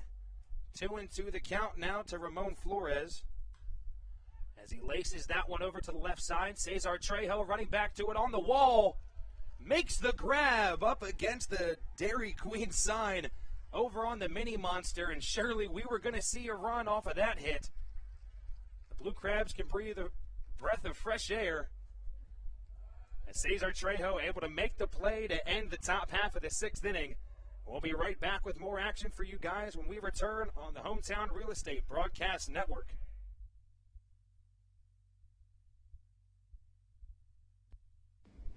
This is Sam Burton, and you're listening to the Hometown Real Estate Broadcast Network.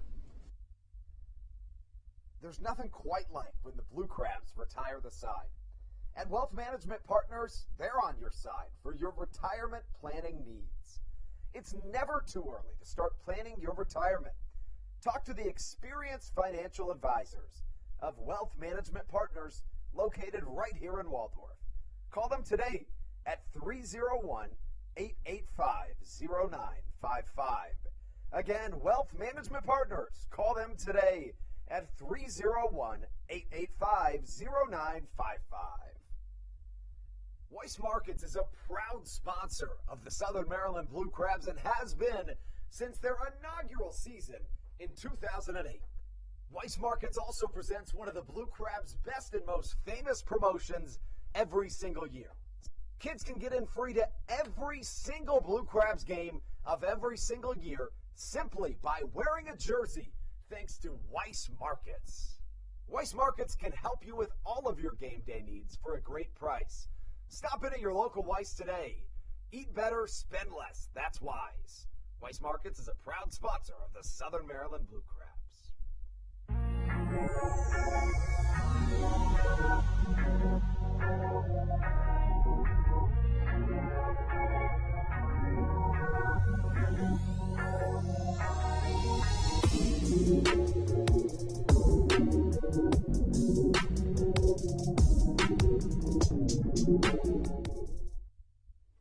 This is Sam Burton, and you're listening to the Hometown Real Estate Broadcast Network. Michael Baca, the shortstop, leading things off for the Blue Crabs in the bottom half of the sixth inning. Colton Mahoney, fantastic on the mound so far as Michael Baca is hit by the first pitch he sees. The Blue Crabs now have a speedy runner on with nobody out.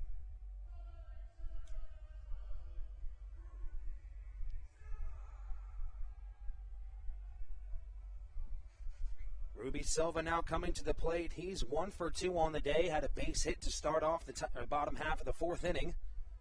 And eventually came around to score off of that sacrifice ground out by Josh McAdams.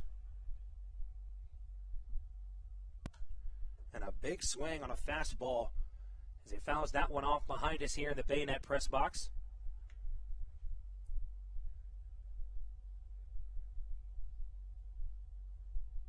One to nothing, still our score. Blue Crabs had one run come in, as we said, on that McAdams RBI ground out. Is a pickoff move over to first, but Michael Baca back easily. Blue Crabs out hitting the Long Island Ducks, 4 hits to 3. No errors for either side. Has been a pretty solid pitching battle between Darren Downs and Colton Mahoney on the mound. And another big swing from Silva as he swings through that slider that's really been working for Downs so far this game. Seem to have only a few batters have an answer for it so far. You know, we mentioned that Colton Mahoney's had a little bit of an up and down season to this point. After a couple of really rough starts, Mahoney worked himself back into the rotation and had 3 consecutive starts with 1 or less run earned, 2 of which he allowed 1 run in, and obviously the best of all, 8 innings against the West Virginia Power back on July the 11th in the middle of a Blue Crabs playoff run when they had 3 starting pitchers leave their rotation. You know, that's just an impressive thing to do. As we're looking at an 0-2 count to Ruby Silva as he weakly grounds that ball to the right side.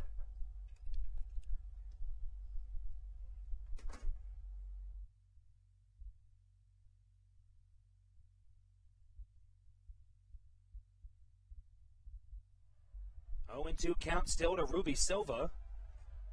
Another pickoff move to Michael Baca at first. He's back easily.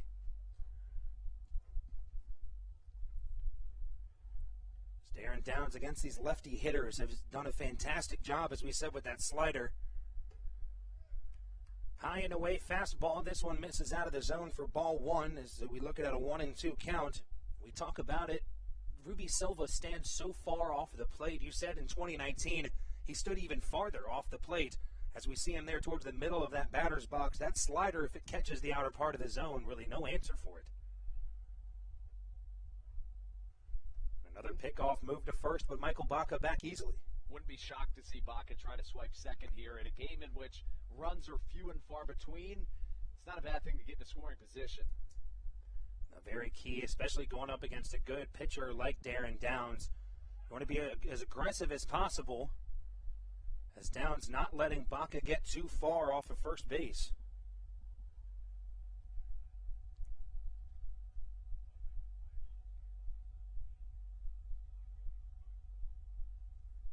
One and two, still the count, nobody away in the bottom half of the sixth inning. Michael Baca takes off for second base, strikeout for Ruby Silva as he swings through that one, but that ball gets away from the shortstop Frias as Michael Baca is in there with a stolen base, now with one away. Yeah, we thought we might see that in a situation. Of course, Downs has that big looping left-handed off-speed pitch, giving Michael Baca just that window of time you need. I mean, most people know it, that literally the difference of 1/10 of a second can be the difference between being safe and, frankly, being out. I mean, catchers in the MLB can make it or break it based off that 1/10 of a second. So Baca, of course, a guy with the speed to do it, just his third stolen base of the year, but he definitely has the speed to get into scoring position. David Harris now at the plate for the Blue Crabs with one away. He's 1 for 2 on the day. He has one of the Blue Crabs' 4 hits with a single coming back right after Ruby Silva in the 4th inning, and then struck out to lead off the bottom half of the 2nd. As the 2nd pitch he sees, that one's fouled over to the right side in foul territory, but that one stays going foul. We're looking at a 1-1 count for the right fielder, David Harris.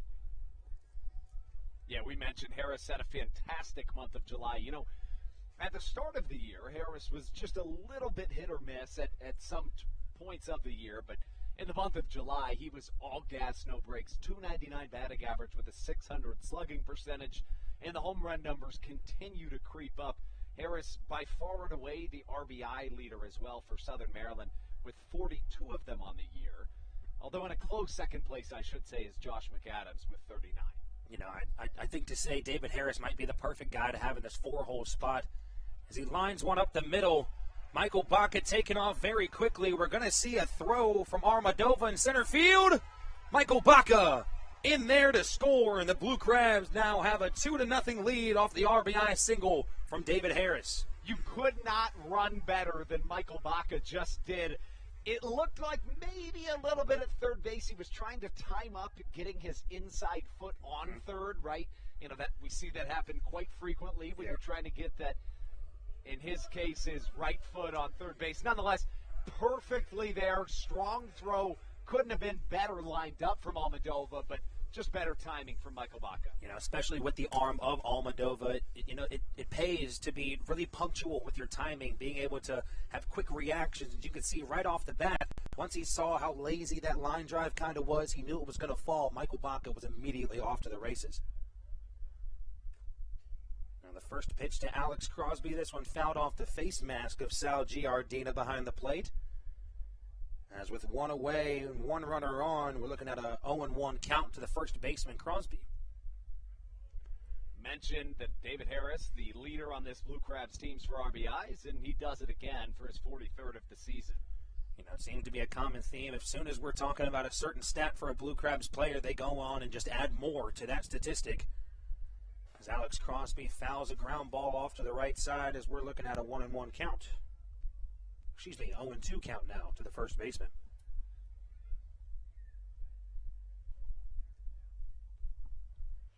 As we said, 2-0 now our score here at Regency Furniture Stadium. Bottom of the 6th inning.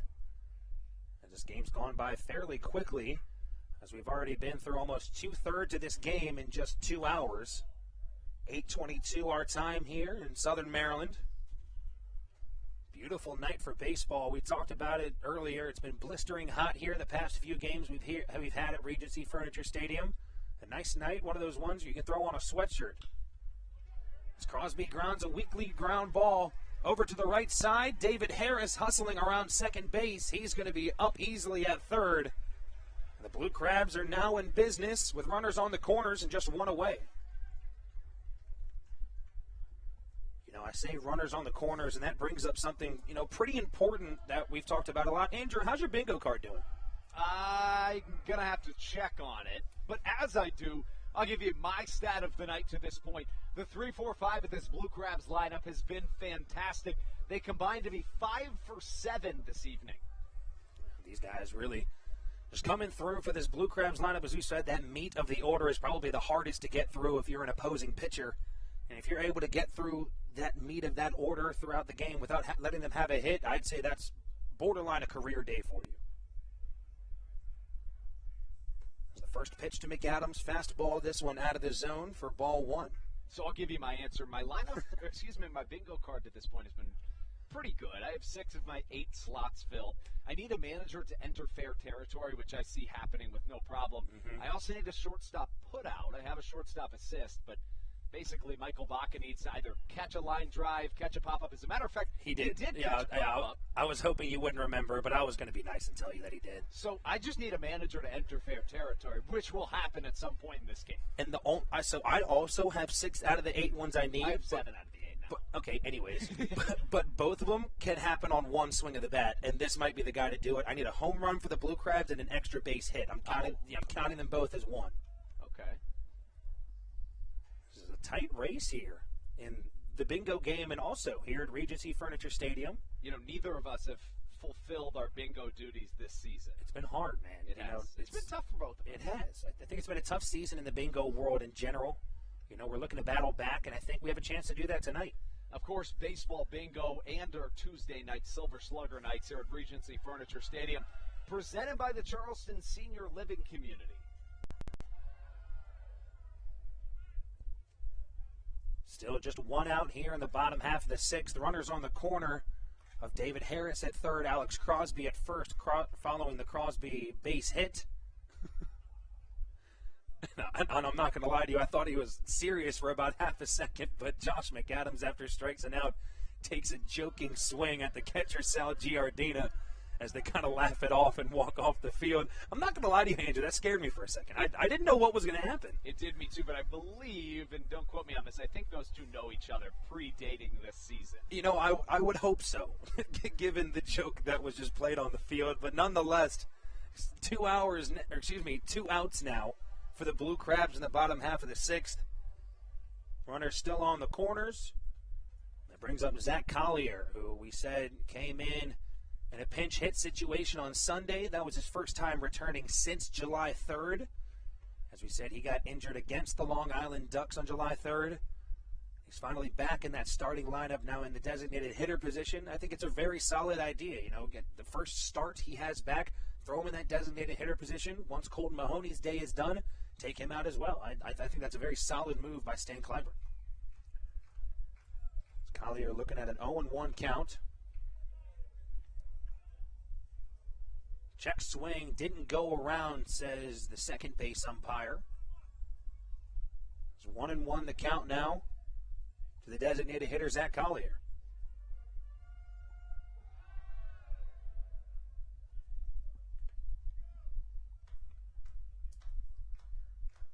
The 1-1 pitch from Darren Downs. This one, that slider looked to break a little bit too far out of the zone. But a nice job by Sal Giardina behind the plate, able to get over there and block that ball and save another run from scoring. With the speed of David Harris out there at third base, if that ball were to skip away a couple more feet, I wouldn't be surprised to see him come in to score. Now 2-1 the count to the designated hitter. We've said before, Zach Collier, a very solid center fielder, a plus defender. But when you got guys like Cesar Trejo and, you know, especially Ruby Silva out there in center field, I think this designated hitter spot is a good spot for him. Collier facing the left-handed Darren Downs. You know, we mentioned it's going to be hard for just about any left-handed batter to hit against the slider when it's thrown from Darren Downs. But if anybody would be able to do it, it'd be this guy, Zach Collier. Arguably the best bat of the season for the Blue Crabs. The 2-2 pitch, this one fouled off to the right side. We talked about Collier before as well. He's really a workhorse when he's out there, in the batter's box. That was the 5th pitch he saw in this at-bat, 2-2 the count. He's known for being able to draw full count, drawing walks. He's got a fantastic eye up there at the plate. Yeah, if nothing else, on the rare day in which Zach Collier doesn't reach base, he's going to work that pitcher's count at least about 20, 30 pitches over the course of a game, which is an absolutely massive thing to be able to have from one batter. Exactly. If you're able to knock out even just 20 pitches as a batter on the mound, if you're able to get that pitcher to throw 20 pitches just to you, you're going to see him get out of that game quicker. But I don't see that happening anytime soon with Darren Downs as he fans another. But not after the Blue Crabs score one more run in the form of Michael Baca scoring on an Alex Crosby base hit to the right side. We'll be right back with more action for you guys. Andrew Banstra back on the call when we return on the Hometown Real Estate Broadcast Network. This is Carlos Diaz, and you are listening to the Hometown Real Estate Broadcast Network. American Radiology is the clear choice for all of your medical imaging needs. With locations in Charles and Calvert counties, they offer a full range of imaging services. Some of their latest innovations included 3D mammography and wide-open MRIs for our claustrophobic patients. For your convenience, they even offer extended weekday hours and Saturdays. For more information or to schedule an appointment, visit their website at AmericanRadiology.com. When you're in the market to buy or sell a home, call Tony McClure of Century 21 New Millennium and his Grand Slam team, the realtor of the Southern Maryland Blue Crabs since our first season in 2008. Tony and his team of preferred partners includes Tim Murphy of CNF Mortgage and Steve Scott of the Scott Law Group. Together, they will ensure that your real estate needs are nothing short of a grand slam. The quality service you will receive is Hall of Fame worthy. Put Tony's 41-plus years of experience to work for you. Call or text Tony today at 301-928-1280 for your personal Grand Slam experience. Go Blue Crabs.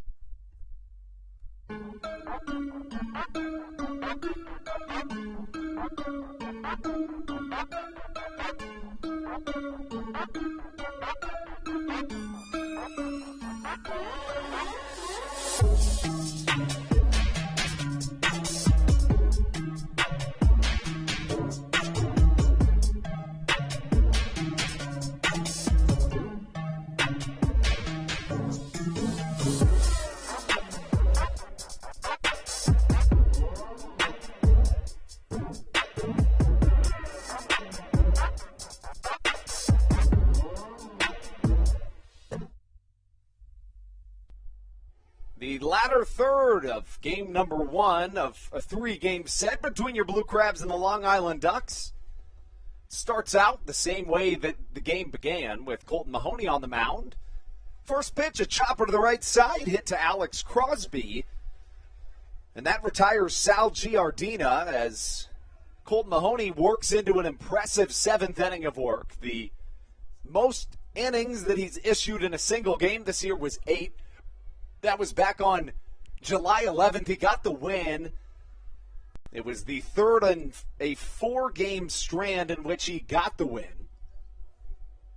Since, Mahoney's allowed 8 earned runs in consecutive appearances, but certainly seems to be back on his game here. He now faces the 7-hole batter in the form of Jesse Berardi as we take you into the top of the 7th inning.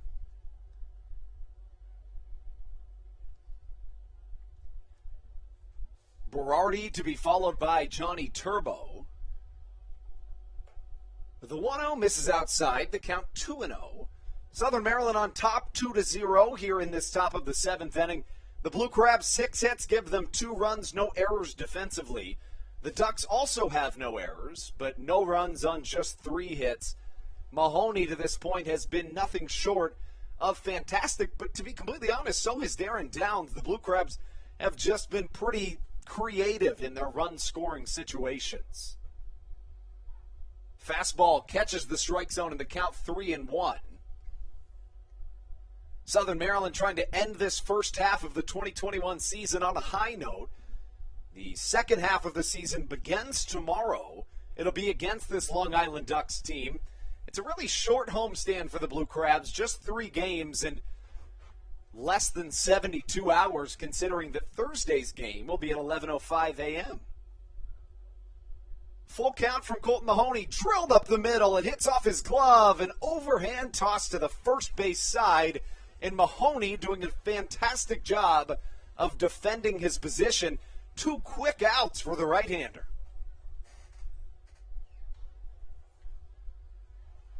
Saw some fantastic reaction time there by Mahoney. Not sure if you guys can hear the crowd or not, but, a group O, because I think everyone was surprised that, 1, he was able to catch that ball, and 2, just the severity of what could have happened if he didn't catch that ball. Yeah, we've seen this year a couple of really traumatic plays at the AAA level in particular. One in Durham, another in Rochester a couple weeks ago. So it's something that we always know could happen in the game of baseball, but It's just the last thing anybody ever wants to see.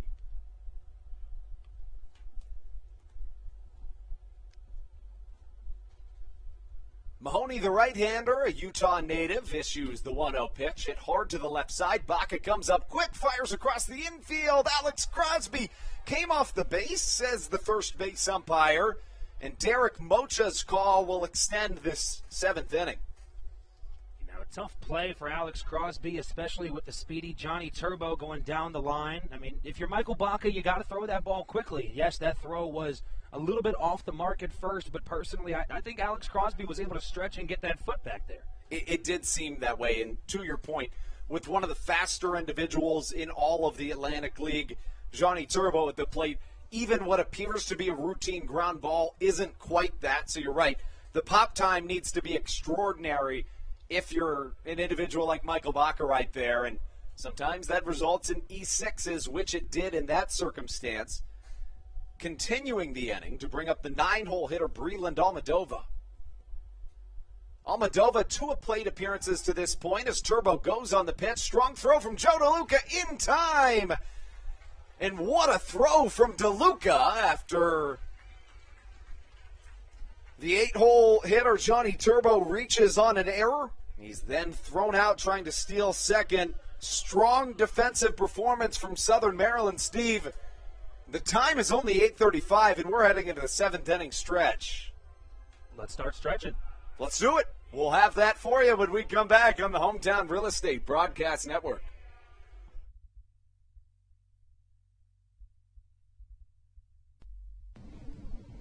This is Daryl Thompson, and you're listening to the Hometown Real Estate Broadcast Network. Chick-fil-A of Charles County has been a proud supporter of the Southern Maryland Blue Crabs since their inception in 2008. For years, they have sponsored the Southern Maryland Blue Crabs, America's prisoners of war and missing in action. In between the second inning of each game, there is a moment of silence brought to you by Chick-fil-A.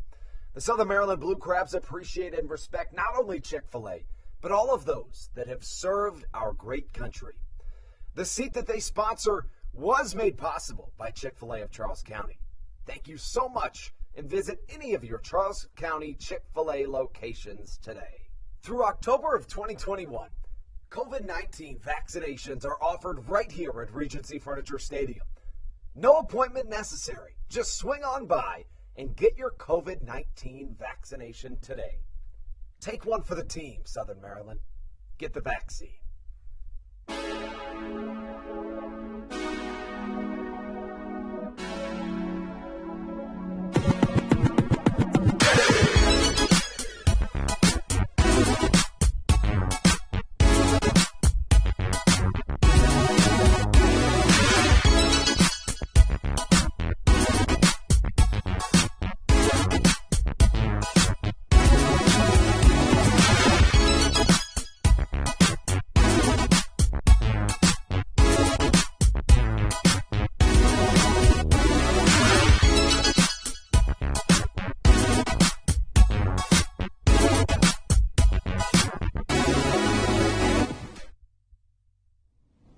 This is David Harris, and you're listening to the Hometown Real Estate Broadcast Network. A new arm on the mound for the Long Island Ducks as we welcome you into the bottom of the 7th inning. It's Rob Griswold, number 32, 6'1", 185 pounds, originally out of Milford, Connecticut. Last played for the Long Island Black Sox, and he comes onto the field trying to maintain the Ducks' 2-run deficit, but he'll do so against Joe DeLuca. And, you know, interesting, Steve, it's not all that often that an 8-hole hitter will lead off an inning 3 times in a game, but that's what Joe DeLuca is doing right now. And a fantastic leadoff hitter he is. As you can see, Joe DeLuca, second pitch swinging, just a powerful line drive right back up the middle. So a leadoff single brings up the 9-hole hitter, Kent Blackstone. Blackstone 1 for 3 here this evening, and, you know, this is a Southern Maryland lineup that's contributed in some way, shape, or form in just about every spot in their lineup. 8 of the 9 Blue Crabs batsmen have either reached base or driven in a run. Blackstone trying to move a runner into scoring position, but wisely pulls back the bunt attempt for ball number 1. can see Giardina knows what the plan is, playing well in front of that grass line over by third base. Not really shading that line as much as you'd think. Blackstone gets the bunt attempt, but it goes way foul in the count, ball and a strike. The numbers on the season for Rob Griswold, not too many appearances, but how about this? In just 6 appearances, he's 3-0. All of them coming in relief. He has a 2.35 ERA in just 7 2/3 innings pitched. Has not walked a batter yet. And, you know, when we look at Atlantic League relievers, generally you can tell what caliber they are or how they've been doing of late based off of those walk totals. So not a huge margin to look at in terms of data for Griswold, but good numbers to this point. Trying to steal second base is Joe DeLuca. There's not a lot of catchers that'll steal second base. You know, there's not a lot of catchers that are able to lead off an inning with a base hit. There's not a lot of catchers that are able to throw out Johnny Turbo trying to steal a base and then go on to steal his own base the next inning. Joe DeLuca is just having a fantastic night. To your point, the last 2 plays in the book that have been recorded in this game are Joe DeLuca throwing out one of the fastest players in the league, and then the catcher steals second base. So, exactly. I mean, come on. How do you stop that? I mean, you really can't. You can't. A slider comes in and hits Kent Blackstone, but he swung all the way around, so the count remains at 2-2. Blackstone trying to argue that maybe that should not have been the call. What'd you see, Steve? I think they're calling it a foul ball. Got it. Yeah, no, I think what I could kind of hear from up here was the home plate umpire motioning towards Stan Kleiber, that ended up hitting off the bat, not the body as they thought before when he swung around. The last card to fill in my bingo card is a manager reaching fair territory. I was wondering if Stan would do that there, but he didn't reach into fair territory. This pitch does, however, hit Kent Blackstone, and he's grimacing on the ground in some serious pain. Steve, could you tell where that hit him? It looked like it hit right on that outside part of that right knee. You can see him kind of looking at it there. It was about knee high, the fastball. So I think it either hit from that lower thigh to upper shin area, just back in the middle. And Kent Blackstone quickly gets up that guy, just toughness all around from him so far this season. As you know, he's one of the better guys in that infield. I love seeing Kent Blackstone play. Oh, yeah. I mean, he is so swift at the plate, and he's able, really on the mound. He's a guy that's able to do it in a ton of different ways. I should say in the field, I beg your pardon. 3rd time's a charm. But Blackstone is a guy that is a thrill to watch defensively. ALPB News, one of the outlets here in Southern Maryland, here in the Atlantic League, argued Blackstone for Defensive Player of the Year in 2019. Was that a no-pitch call? Yeah, no-pitch call as a ball came in from the Long Island bullpen. And, I mean, luckily for Blue Crabs fans, as that was a fastball right down the middle. Yeah, I was wondering why he so vehemently took that pitch, that it did appear to be down the middle. Nonetheless, the man at the plate, Cesar Trejo, with runners at first and second. Trejo shows bunt and a dive from the pitcher, Griswold. Steve, you know as well as I do, that is an ill-advised play by a pitcher, but it works there. If you're a pitcher, you're not supposed to do that. That's the way you get injured. We have now seen both pitchers, it was Darren Downs earlier, but we've seen both pitchers for Long Island now lay out for balls. That one, a very nice play by Griswold, able to make the play for the first out of the inning. That was a very athletic play, but for so many reasons, you don't dive as a pitcher, or at least you're told not to dive as a pitcher. You mentioned the injury aspect of it. Of course, another one that generally when you dive, you could very easily miss the ball, and then next thing you know, the bases are loaded. But it works for Rob Griswold here. Michael Baca up to the plate. He scored a run for the Blue Crabs back in that 6th inning of action. I beg your pardon, in the 4th inning.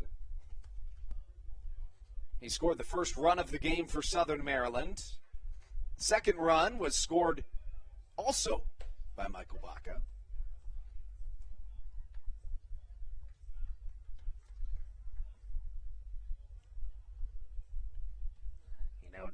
Rob Griswold really using that slider. We saw Darren Downs doing it from the other side, but that slider coming from that sidearm pitching motion as he has And a very athletic play by Sal Giardina behind the plate. Able to grab that ball, but that slider has really seemed to work for him so far this inning. You know, Steve, one thing we mentioned about Sal Giardina, non-baseball related, last time out, there is simply no argument that he has the best mustache in all of the Atlantic League. I was going to mention it last inning, but I decided not to, and I'm happy you did. It's I love it. fantastic. I love it. Looks like he belongs on the Lexington Legends. Yeah, he does. I see what you're doing there. I got it. Yeah, because their mascot is the mustache. Yes. Did you not get that from the start? No, I didn't. Oh, okay. I'm gonna be honest. So you were just agreeing with me to shut Well, me no, down. I was thinking to myself, wait, did they have a whole bunch of guys with mustaches? But then I was like, wait, they haven't even played here up to this point in the season. Their logo is just to do with the mustache. That is accurate. As Baca swings in, maybe gets a piece of it, Steve. I couldn't tell if he did, or maybe that was just strike three. No, it looked like he fouled it off of his foot. I think it was, or he came off hobbling a little bit, but no, he fouled that one off, and the count's going to stay 1-2.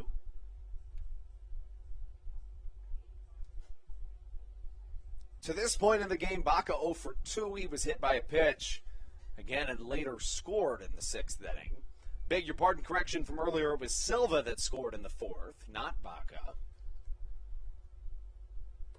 A slider absolutely grazing through the air like a Swiss Army knife as the count evens at 2-2. We've seen some truly fantastic movement from both of the pitchers here this evening for the Ducks. It's hard, especially if you're that Blue Crabs lineup. You got two really good sliders coming from both sides of the plate. There's that one ran inside and hit Michael Baca again. I think it may have just pushed him off the plate. Let's see. Yeah, it looks like it did. It's a 3-2 count, but from my vantage point, again, this is a very strange angle up here. I also thought it hit him. And originally it looked like the home plate umpire had motioned to first base to tell him to go, but I think they were also just checking to see he didn't accidentally swing on that when it came inside. 2-2 line drive up the middle. Joe DeLuca, a wise defensive move. That's some great base running, especially for a catcher. Yeah, nice job be able to get back. And I mean, it's not surprising. He took a second to get back as that ball was absolutely roped off the bat from Michael Baca. I mean, you got to think if Steve Lombardozzi, the second baseman, is playing normally where he would over to the right side a little bit, that's through for a base hit. But then there goes Andrew completing his bingo card as I'm one away from doing it. Of course, you go on to win the first one. But regardless, let's talk about something else. You know, Steve, we've played a ton of Tuesday games here in Southern Maryland. That's our 5th of the year. And I'm happy to announce that I'm the first to win. Now, this was easily the most simple one to win this season with just 8 slots to fill. I would have to agree. But I'll take my moment of victory. Well, are you saying that, this was a little bit easier? I think there's an asterisk that should be added to this championship, if I'm not mistaken. You could make the argument. I think it's a strong one. We'll take a quick break. A new arm onto the mound for this Long Island Ducks team when we return right here on the Hometown Real Estate Broadcast Network.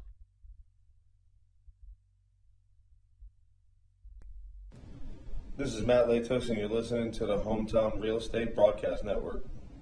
Weiss Markets is a proud sponsor of the Southern Maryland Blue Crabs and has been since their inaugural season in 2008. Weiss Markets also presents one of the Blue Crabs' best and most famous promotions every single year. Kids can get in free to every single Blue Crabs game of every single year simply by wearing a jersey thanks to Weiss Markets. Weiss Markets can help you with all of your game day needs for a great price. Stop into your local Weiss today. Eat better, spend less. That's wise. Weiss Markets is a proud sponsor of the Southern Maryland Blue Crabs. When you need a win on the road, don't get left stranded. Make AAA part of your roster, and you'll always have someone on deck ready to get you home. AAA also offers car care, insurance, and travel services, and has stores conveniently located for Blue Crabs fans in Brandywine, Crofton, and Alexandria. Don't forget to ask them about membership discounts for military and first responders. Please visit AAA.com to learn more or to find a AAA location near you.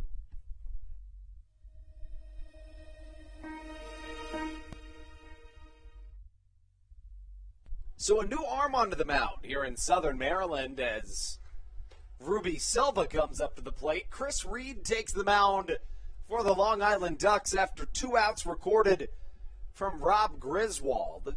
While Griswold peaks in the Atlantic League, Chris Reed has reached as high as the MLB. An 0-1 count to Ruby Silva, left-on-left matchup. Likely a strategic move to bring in the left-hander to face off against Ruby Silva, wouldn't you think? I would have to agree with you, Andrew. Yeah, Ruby Silva, 2 strikeouts on the day as he's 1 for 3. Come with that base hit coming back in the 4th. He just really hasn't had an answer against this left-handed pitching, I should say. Silva grounds one to the left side. Chris Reed made 2 appearances in the MLB, both in 2015. In 4 innings with the Miami Marlins, he allowed 6 hits, 2 runs, both earned. As for this season, the left-hander who played for the New Britain Bees in 2018 and 19 came in relief in 13 games, started 2 of them, 1-2 on the year with the 5.57 ERA. Slider way outside as the count works to 2 balls and 1 strike. And if there was ever a guy to break this game open, it's not really breaking the game open, but for the lack of offense we've seen today, 4 runs would seem to be a lot to come back from. It would probably be Ruby Silva. I would have to agree with you on this part, as we've seen him with that hot bat up in the batter's box.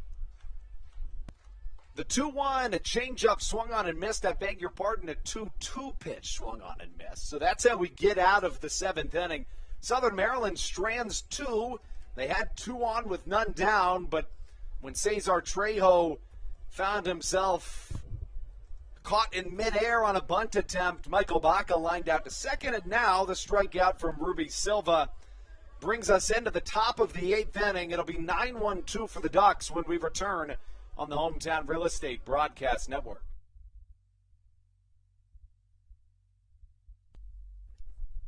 American Radiology is the clear choice for all of your medical imaging needs.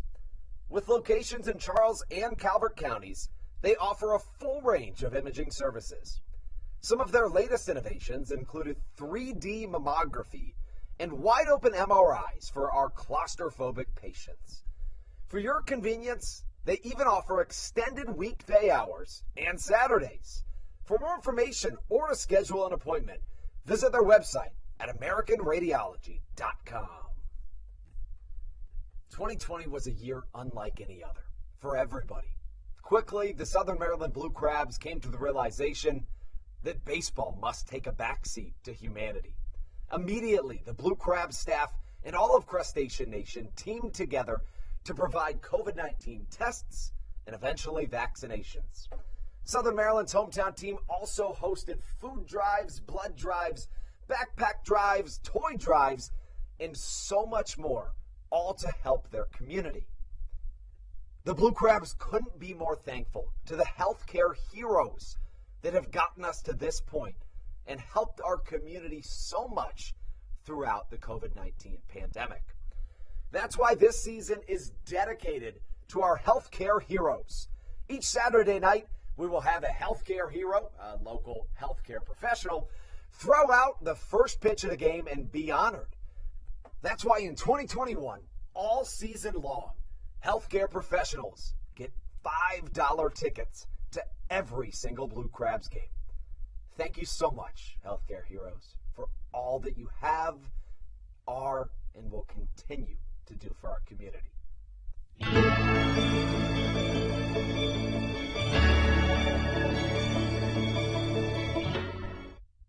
This is Coach Doug's, and you're listening to the Hometown Real Estate Broadcast Network. One of our favorite guests that we've had here in this 2021 season, Coach Doug's, welcomes you in to the broadcast here in the top of the 8th inning. It's Colt Mahoney welcoming us in as we find ourselves in a 2-0 game here in Southern Maryland. The Blue Crabs on top of the Long Island Ducks. And the final game before the second half of the season gets underway here in 2021. Of course, after the 2020 season was canceled, it was incredibly exciting to see what Southern Maryland was able to muster up here in the first half of the 2021 campaign. Let's run you back through it as Colton Mahoney takes the mound. A bunt attempt from Brila Dalmadova hit foul. The Blue Crabs came out of the gates pretty slowly to begin the season. Began with a 4-11 clip and were 4 games back of the division-leading Long Island Ducks at that point. But then all of a sudden, the Blue Crabs won 15 of 17 and found themselves as high up in the division as a game and a half. That peak came on June the 30th. Southern Maryland then began trading wins and losses to basically just hold their ground. They had about 2 weeks where they held the first place in the Atlantic League North Division spot pretty well down. But then the Long Island Ducks went on a 12-game win streak and secured a playoff bid via the Atlantic League North Division first half title. That was not too long ago, back on July the 28th. But as we know, Steve, that doesn't matter all too much, considering that in the Atlantic League, each half matters just as much as the last. The winner of each division and each half goes to the playoffs. What's it going to take for Southern Maryland to edge out the Ducks or whoever the powers may be in the second half? You know, I think this second half of the first half of the season has gone really well for the Blue Crabs. You know, they had that short stint where they were on, a sort of losing streak for a little bit. They got back into their old ways. But in the end, they were able to turn it around very quickly. I think this lineup is solid already where it is. I just think they need to ride out the momentum they're going to have towards the end of this season and bring it into the second half. This is a Southern Maryland team that certainly has all the tools in place to put together not only a playoff run, but frankly a championship run. Now, in the situation in which the same team wins both halves, God forbid, of course, the Blue Crabs still even would have a chance at making the Atlantic League playoffs here in 2021. What would happen in that circumstance, Steve? As Vladimir Frias singles to the right side. But, of course, if the same team wins both halves, it goes to a wild card in the entire league. So even if, let's say, the Lexington Legends and the Ducks won both halves in each half, there would then be 2 wild card spots. So it could be the Ducks, the Blue Crabs, the Barnstormers, and the Legends all in the playoffs because it opens to a wild card from the entire league. Sometimes it could be a little bit confusing to explain the playoff structure, but so now in that case, for that wild card, it would just be the next best record would move up, correct? Okay, see, no matter the division. The way I thought it would just be the two the 2 best records from that would have a wild card game or series to decide who went up. But okay, that makes more sense then. The last time the Blue Crabs had a game like the one that you're talking about was back in 2017. It was against the Lancaster Barnstormers in the middle of the second half of the season. The reason was because the Blue Crabs and the Barnstormers tied after the first half of the season. So did they in all the tiebreaker regions. So Southern Maryland hosted the Barnstormers for a wild card game, but next thing you know, that was rained out. That happened 3 separate times. So the Blue Crabs didn't win the first half title until September. Holy cow! I couldn't imagine, going through that, not knowing after the other team already knows they're going to the playoffs. You still have no clue, and you got to fight for that. I think that's awesome. Yeah, it was that. I mean, I wasn't there at the time, but that's certainly one of the more strange paths to the Atlantic League playoffs. That was the last time the Blue Crabs made the playoffs back in 2017. Southern Maryland has, as a franchise, made the playoffs in 8 of their first 10 years, and if not made it since, certainly on the way to do so now. Kind of sounds like longer than it's really been with the 2020 season off. That really is only a 2-season playoff drought. Mahoney, the right-hander, steps off. Frias not making his way back to first. Lou Ford up at the plate here with 2 away in the top of the 8th inning. The time, 8:58 here in a pretty well-moving game. Ford hits one to the left side and foul in between the legs of a Blue Crabs reliever. That looked like Matt Latos. I think so, too. Matt Latos just jumps straight up in the air and spreads his legs just enough to get out of the way of that ground ball, which honestly is forbidden in the Blue Crabs bullpen. It is. It is forbidden. You got to let that ball go by you. Or even just hit you. On it, yeah. You just got to let it hit That's you. not even our rules. Yeah, exactly. We don't care what they do, but they have a rule. Yeah, I would agree. Of course, we've seen for years here in Southern Maryland, the relievers just have a tradition of just not moving when foul balls come their way. It's so funny because it's not dumb, but it's just like It's goofy. Who thinks of that? Like, who thinks of just like, hey, if there's a line drive coming at you, instead of getting out of the way like a normal person would do, just let it hit you. I would have to imagine it was just some goofball's idea 10 years ago, and every year they're like, guys. Like, we have to keep this Yeah. up.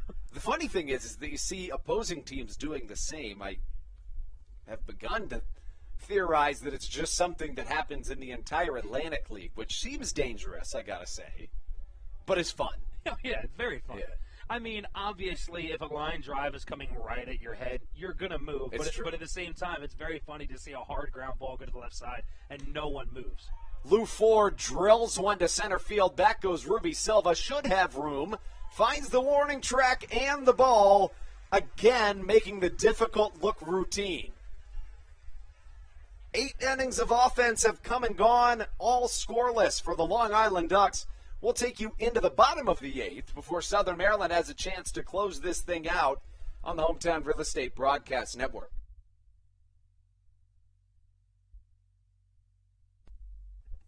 Dyson Building Center is one of the oldest family-owned and operated hardware, lumber, and building supply stores in Southern Maryland.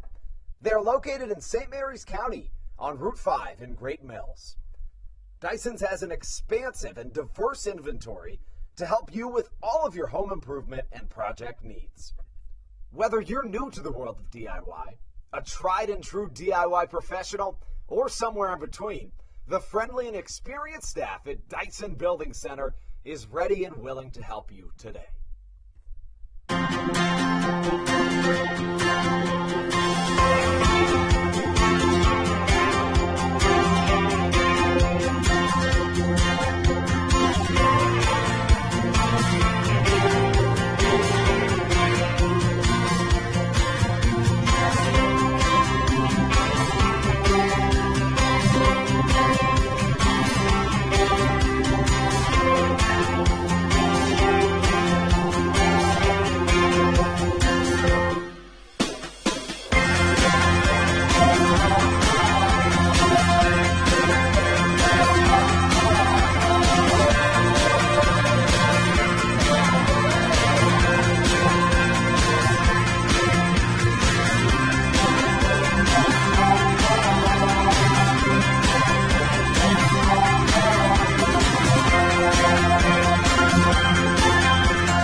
This is Blake Bivens, and you're listening to the Hometown Real Estate Broadcast Network. Welcome into the bottom of the 8th on the Hometown Real Estate Broadcast Network. David Harris leads us off. Harris, the only Blue Crab with more than one hit in this contest, other than Alex Crosby, who stands on deck. It looks like a basketball has entered play. That happens rather infrequently. You know, I'm not going to lie. When they first brought up the idea of putting some basketballs with Can Jam back there in that basketball area, we have other games people can play. We have 4 squares set up. Right. I thought the ball was going to come into play way more. I'm not going to lie. I did not think it was a good idea, but it's been pretty solid so far. And it used to come in even more. Right behind that Holiday Inn Express sign, there used to be another hoop. So there was a full court, but way too many basketballs got onto the field to play back then. David Harris singles through the left side, 3 for 4, and why not? Have yourself a night, David Harris. As we said earlier, this is a guy you want in that 4-hole. He can. I've seen David Harris hit the farthest home run I think I've ever seen in person here at this stadium. And the last home series they had here, he had one that went up in up and over that ProFlex sign on that big fence behind the outfield wall. And at the same time, he'll also go 3 for 4 with just 3 easy singles. You know, he'll do what you need. He's a guy that can get it done in a plethora of ways. and an incredibly important bat for Stan Clyburn and the Blue Crabs, and really has fit in well to that 4-hole in the lineup. If you haven't yet, make sure and go check out @BlueCrabs on TikTok. What type of good stuff do we have going on there? We got a bunch of good stuff. We just posted a TikTok earlier today. It explained the pitcher's mound rule a little bit more. If you guys are looking for more information about the pitcher's mound moving back a foot, we have a TikTok today of some of our batters just going off at the plate as they have been doing the second half of this first half of the season. You got to show them off every once in a while. You sure do. Alex Crosby thought about laying down a bunt, but instead takes 3 consecutive balls from Chris Reed, number 41, the left-hander, facing off against a fellow lefty. Crosby, to this point in the game, he's 2 for 2. He also had a sacrifice bunt. The 3-0 pitch in there for a called strike. Now, if you're Crosby, do you think again about trying to bunt or not really? Well, in this situation, it isn't a far-off game. They're only up by 2 runs. I think it's not a terrible idea here, especially with the speed of David Harris at first base. We'll see what Crosby goes with. Crosby and David Harris combined this evening for an incredible 5 for 6 clip at the plate. Harris has one of the 2 Blue Crabs RBIs here today. The other came from Josh McAdams. Crosby takes the ball on the outside corner. A 5-pitch walk puts 2 on, and now Southern Maryland, for the second time in as many innings, finds themselves with runners at first and second and no outs. What do they have to do this time to capitalize? It's one of those situations where it wouldn't be a terrible idea for Josh McAdams to lay down a bunt. I mean, we've never seen it before, personally, in my opinion. I don't know how well he can lay down a bunt, but especially when you have first and second, nobody out, I think you want to get Alex Crosby over into scoring position. We'll see what McAdams does. Doesn't look like any indication of bunting, but with the power that he's been able to generate of late, and then in addition to the fact that he already sacrificed in a bat to ground out the first run to the plate, I mean, he's a guy that has shown he can get it done in a plethora of ways. We'll see what he does here in the 8th. The pitch from Reed, just on top of it, was McAdams, as the count evens at a ball and a strike. McAdams has an extremely smooth swing up there at the plate. Only issue we've really seen from him is just making contact on the ball. We know he has enough power to put the ball 400, 450 feet plus, especially in certain situations. But, it's all just about making that contact, as we've seen him swing through a lot of fastballs. 1-1. Another off-speed pitch. Swung on and missed, and now, that's kind of the direction the game is going, right? It's becoming more and more acceptable to, you might strike out a lot, but, and really for McAdams, it's really not even a lot. It's just maybe a little bit more frequently than you'd like, but he more than makes up for it with the 13 home runs on the year. Easily the leader on the Blue Crabs in that category, tied for 5th in the Atlantic League, Steve. A very powerful bat at the plate. As you said, we've seen a lot more home runs here than we have on road series. There's just something about this Regency furniture. I think it might just be the satisfaction of getting it over that mini monster at left field that makes him want to do it more. But nonetheless, just a very solid bat at the plate by McAdams. McAdams fouls one off of his leg and will have to reset and do it all over again. This evening, McAdams 0 for 3, but on the flip side of that, he's driven in a run. With runners on second and third, with no outs and a 0-0 ball game in the 4th inning, McAdams grounded out to the shortstop Frias to bring home Ruby Silva. Another foul ball as we'll stay at a 1-2 count. The only other run of this game was scored in the 6th inning. It came on a David Harris RBI single. Michael Baca scored from second after being hit by a pitch and stealing second. Sometimes in these low-scoring games, you got to be crafty, and that's exactly what Baca did when he was hit by a pitch, steals second, and then scores. McAdams stays alive, and a really good job by Josh to fight to make his way deeper into this count.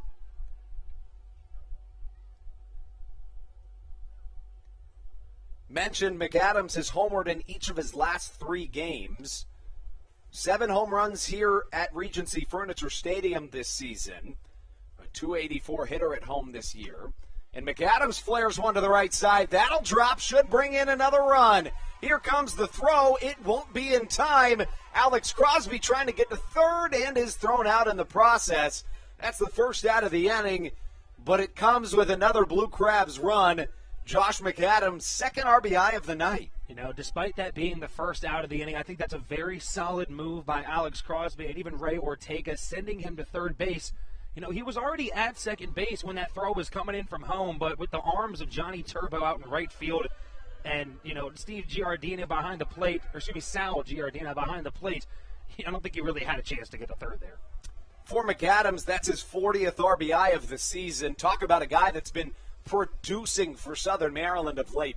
But to your point, I agree that I think that was a wise, or at least a worthy risk made by Alex Crosby. Attempt. And I don't know if you guys could see on the broadcast, but Alex Crosby almost got away from that tag. You know, he slid and ended up stopping his slide about 2 feet in front of the bag and tried to jump up and around that tag. But no, nice job by Berardi over at third base. That brings up Zach Collier. Collier this evening 0 for 3 with a pair of strikeouts. He drills one to the right side. That will drop. Back goes Johnny Turbo. That scores at least 1 run as Zach Collier rounds second. He'll stroll into third with a standing triple that brings in a run. Welcome back to Waldorf, Zach Collier. Coming back in his first start here back in Waldorf after coming back from injury. He's having a fantastic day. Now, Matt Latos is still up and throwing in the Blue Crabs bullpen as Wally Backman takes out his pitcher, Chris Reed. Here's my question for you, Steve. Listening. Tomorrow's the first day of the second half. Now, this is no longer a save opportunity.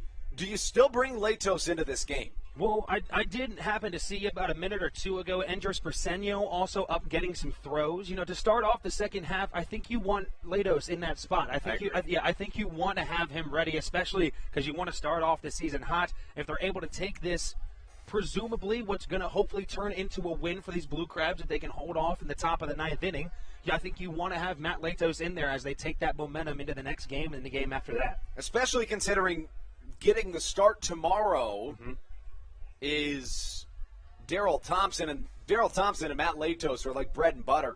You generally see 8 innings from Thompson and then a 9th from Matt Latos. We don't know what's going to happen, but we do know that there's a newcomer onto the mound. It comes in the form of a left-hander. It's number 17. I believe it's Clint Freeman, but we'll get you the exact numbers on that. Let's take a quick break, and we'll be right back on the Hometown Real Estate Broadcast Network.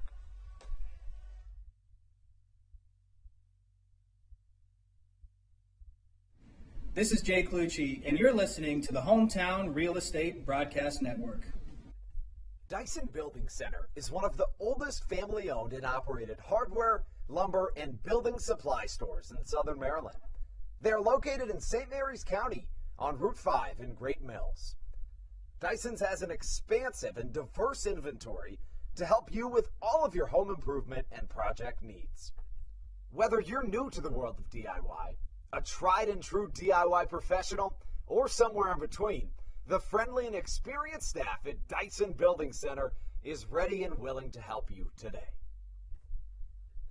In February of 2020, Regency Furniture Stadium and the Southern Maryland Blue Crabs were given what we view as an honor, being named the 4th mass vaccination site in the state of Maryland.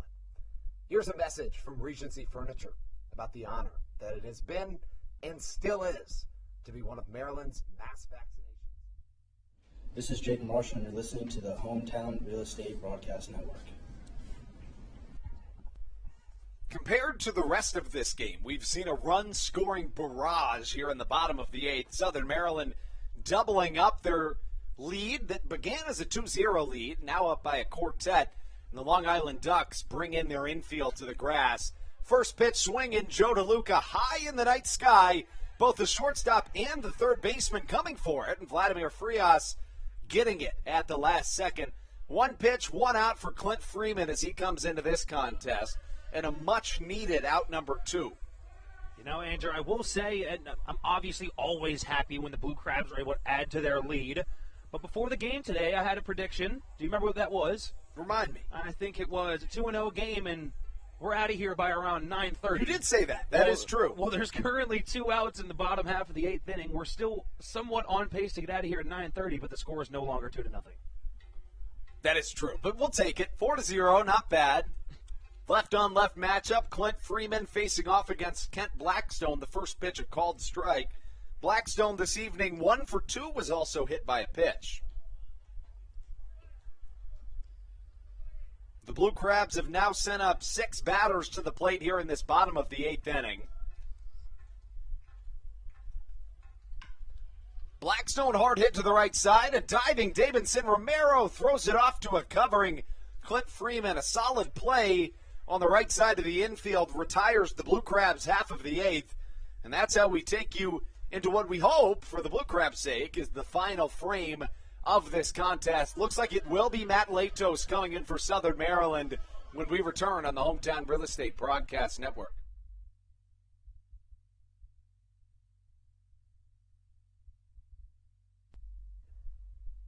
There's nothing quite like when the Blue Crabs retire the side.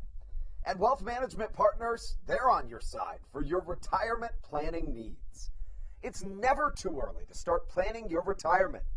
Talk to the experienced financial advisors of Wealth Management Partners located right here in Waldorf. Call them today at 301-885-0955. Again, Wealth Management Partners. Call them today at 301-885-0955. Weiss Markets is a proud sponsor of the Southern Maryland Blue Crabs and has been since their inaugural season in 2008. Weiss Markets also presents one of the Blue Crabs' best and most famous promotions every single year.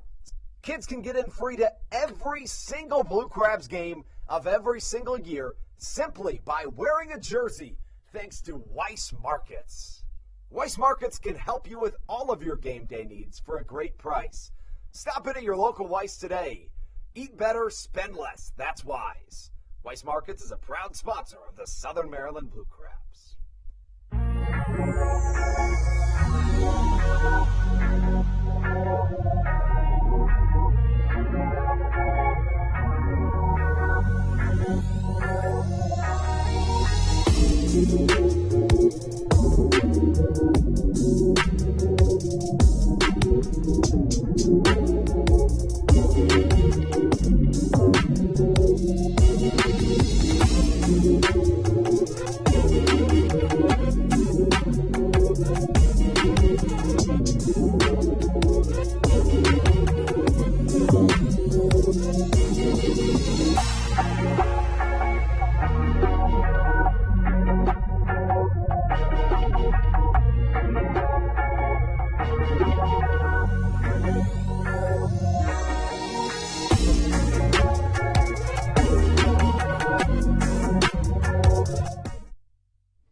This is Sam Burton, and you're listening to the Hometown Real Estate Broadcast Network.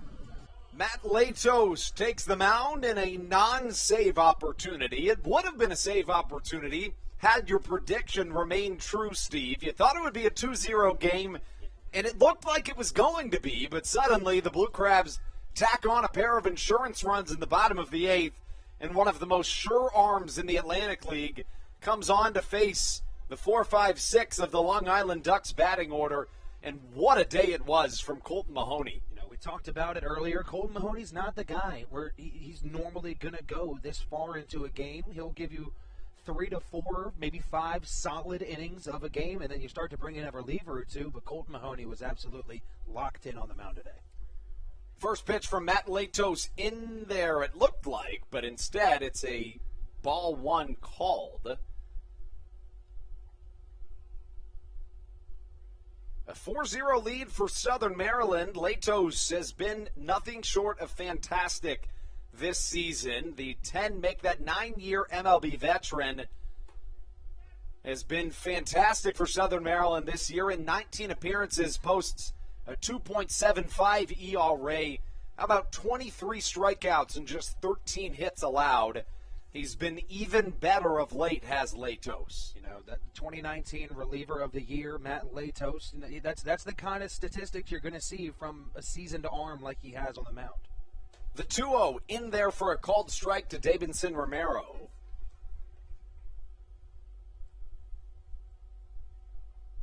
Latos working back, and you know, we mentioned just how good he's been of late. Let's dive into that a little bit. In the month of July, he made 9 appearances, pitched 10 innings, allowed 4 hits, no runs, 1 walk, 10 strikeouts. In the month of July, a 0 ERA and a 0.5 walks plus hits per inning pitched. How about batters hitting 118 against him in the month of July? Goodness. 10 consecutive scoreless innings for Matt Latos. That included a streak of 4 2/3 hitless innings and 7 2/3 innings with just 1 hit allowed. The 3-1 just off the outside corner, and Latos snaps the throwback from Joe DeLuca, 5-pitch walk from Latos. It's pretty rare to see in the beginning, of course, of an appearance from Matt Latos. Normally, he steps out of that bullpen pretty locked in. He looks to be still locked in there at the plate. All 4 of those balls just barely missing the zone. He just needs to rein it in a little bit and just try to hit those spots. Latos unquestionably one of the best arms in the Atlantic League year in and year out. The second-year reliever for the Blue Crabs. You mentioned it. Reliever of the year in 2019 in the Atlantic League, also a 2019 All-Star, made a scoreless appearance, 1 inning pitched in that Atlantic League All-Star game in 2019. That was actually the first game ever that incorporated an electronic strike zone. It was, again, at the Atlantic League All-Star game in 2019. That was at Peoples Bank Park in York, Pennsylvania. 0-1 the count. Facing off against a fellow MLB veteran, Ramon Flores, who rips one to the right side. Shouldn't be a problem for David Harris, however, as he catches it in the corner. Romero tries to draw a throw and does, but nothing going as he'll stay at first with 1 down. You know, we talk about how hard it is to see a ball off the bat from up here in the angle that we have. Off the bat, I could have sworn this is a new ball game. This game was cut in half. Yeah. The lead was cut in half. But no, nice job by David Harris. Regardless, getting deep into that far right corner to be able to make that play. So 1 down, 1 on brings up Sal Giardina. Giardina 0 for 3 tonight. He has struck out once as Matt Latos' 9th inning continues. A rare non-save opportunity for the right-hander. Takes a look at DeLuca and the pitch. Fastball misses in the dirt, 1-0 the count. As for Matt Latos, he's in his 14th season of professional baseball, again his 2nd in the Atlantic League. He logged over 1,000 innings in the MLB while accumulating a better career ERA than the likes of Bartolo Colon, Mike Mussina, Hall of Famer, as well as his former teammate Josh Beckett. Throw down to second, instead just a pump fake from Joe DeLuca. And it looked like that was the perfect time there for Davidson Romero to steal second base, as Blackstone and Baco were both not expecting that at all. I beg your pardon, I said they were teammates. They both played for the Marlins. I don't believe him and Beckett were ever teammates. In 2010, in Latos' sophomore season of the MLB, the Virginia native finished 8th in the NL Cy Young voting as a member of the San Diego Padres. Back then, the Padres were a much more defensive, analytically driven team, and soft chopper to the left side gets through the infield. Runners on the corners here with 1 down. Of course, now the Padres well known as Slam Diego, but there was a time when pitching was really the forte of San Diego's team, and Latos was their ace. You know, if you have a pitching rotation kind of set around Matt Latos, you're sure to have a couple guys feeding off of the energy he gives, you know, feeding off of the performances he can show out when he's on the mound, and I think he's a very solid guy to have as your ace.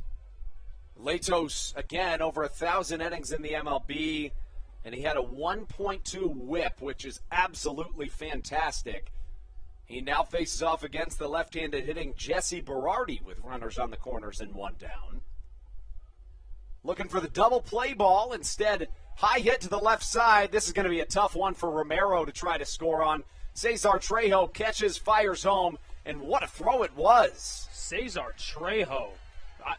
I'm gonna have to guess, but I'm pretty sure that ball was about 300 miles an hour out of his arm. Yeah, I would say give or take, yeah. Give or take 4 or 5 miles, I would say. That was an absolute rocket. You know, Trejo's only played 7 or 8 games at home this season. We haven't seen a ton of his arm, but he showed it to us all right there. You know, I think that was a message that Trejo was sending to the Long Island Ducks bench. You know, you think on that situation, Romero is not going to try to score anyways, but he's like, you know what, I'm going to send this thing home and just let them know, like, hey, we got an arm out here. That brings up Johnny Turbo as the Ducks find themselves down to their final out in the final game before the Atlantic League second half kicks off tomorrow. I beg your pardon, I say it was Johnny Turbo. It looks like it's a pinch hitter instead. It's Nick Batari, number 26, an infielder for this Long Island team. Batari on the season, in 5 games, he hits .462. So a small sample size, but good numbers to this point. Fastball called strike inside, and Latos evens the count on a ball and a strike. Southern Maryland trying to maintain their shutout for their for their pitching staff. It would be the 7th issued of the season for Southern Maryland. It would be their 4th against the Long Island Ducks. Pitch misses inside, the count 2-1. I beg your pardon, it would be Southern Maryland's 5th shutout this season and their 3rd against the Ducks. 2-1 as Latos works with runners on the corners and 2 away here in the top of the 9th. Southern Maryland, 4 runs, 10 hits, 1 error, while the Ducks, no runs, 5 hits, and no errors. Latos misses upstairs, the count a hitter's count, 3 balls and a strike. Latos steps back out onto the mound. Steve, what do you go with here? You know, Latos can overpower just about anyone in this league with that fastball. I think he's trying to look for that inside fastball to just graze that strike zone for strike 2. Payoff pitch inbound. Here it comes. Fastball swung on and missed. Steve, you called it.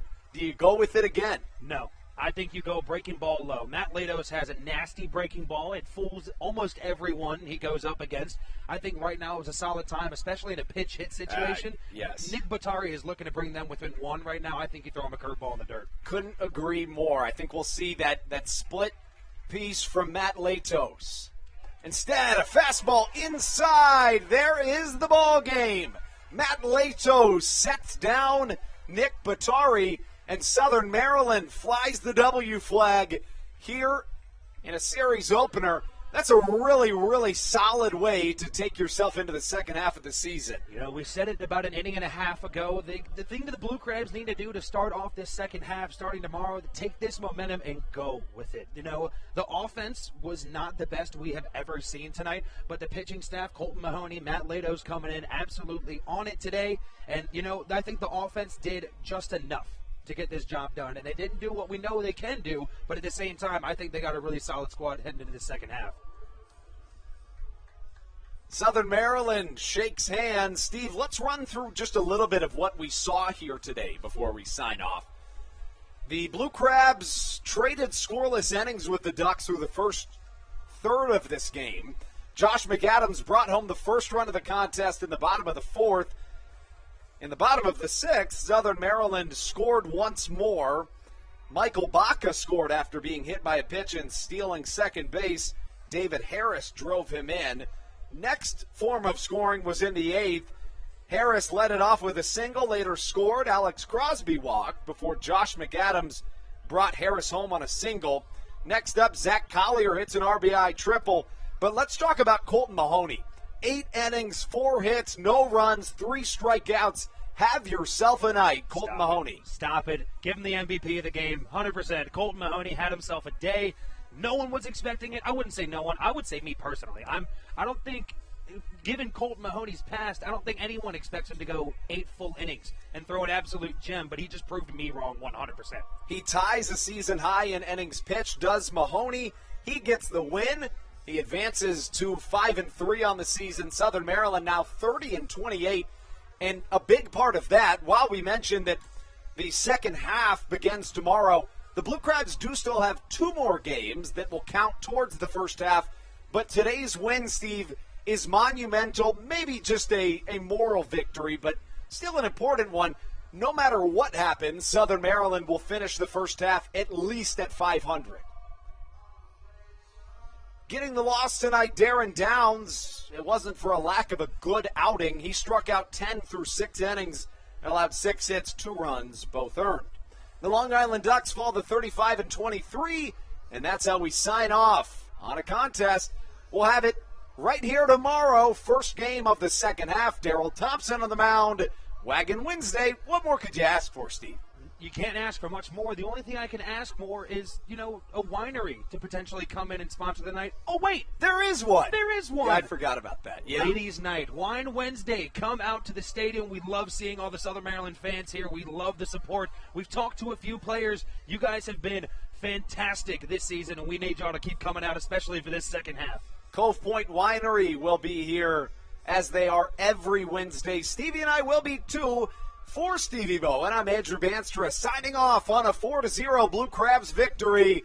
We'll see you tomorrow. First pitch will be tossed at 6:35. We'll be on the air at 6:20. See you at the ballpark, folks. And by the way, as always, let's go Blue Crabs.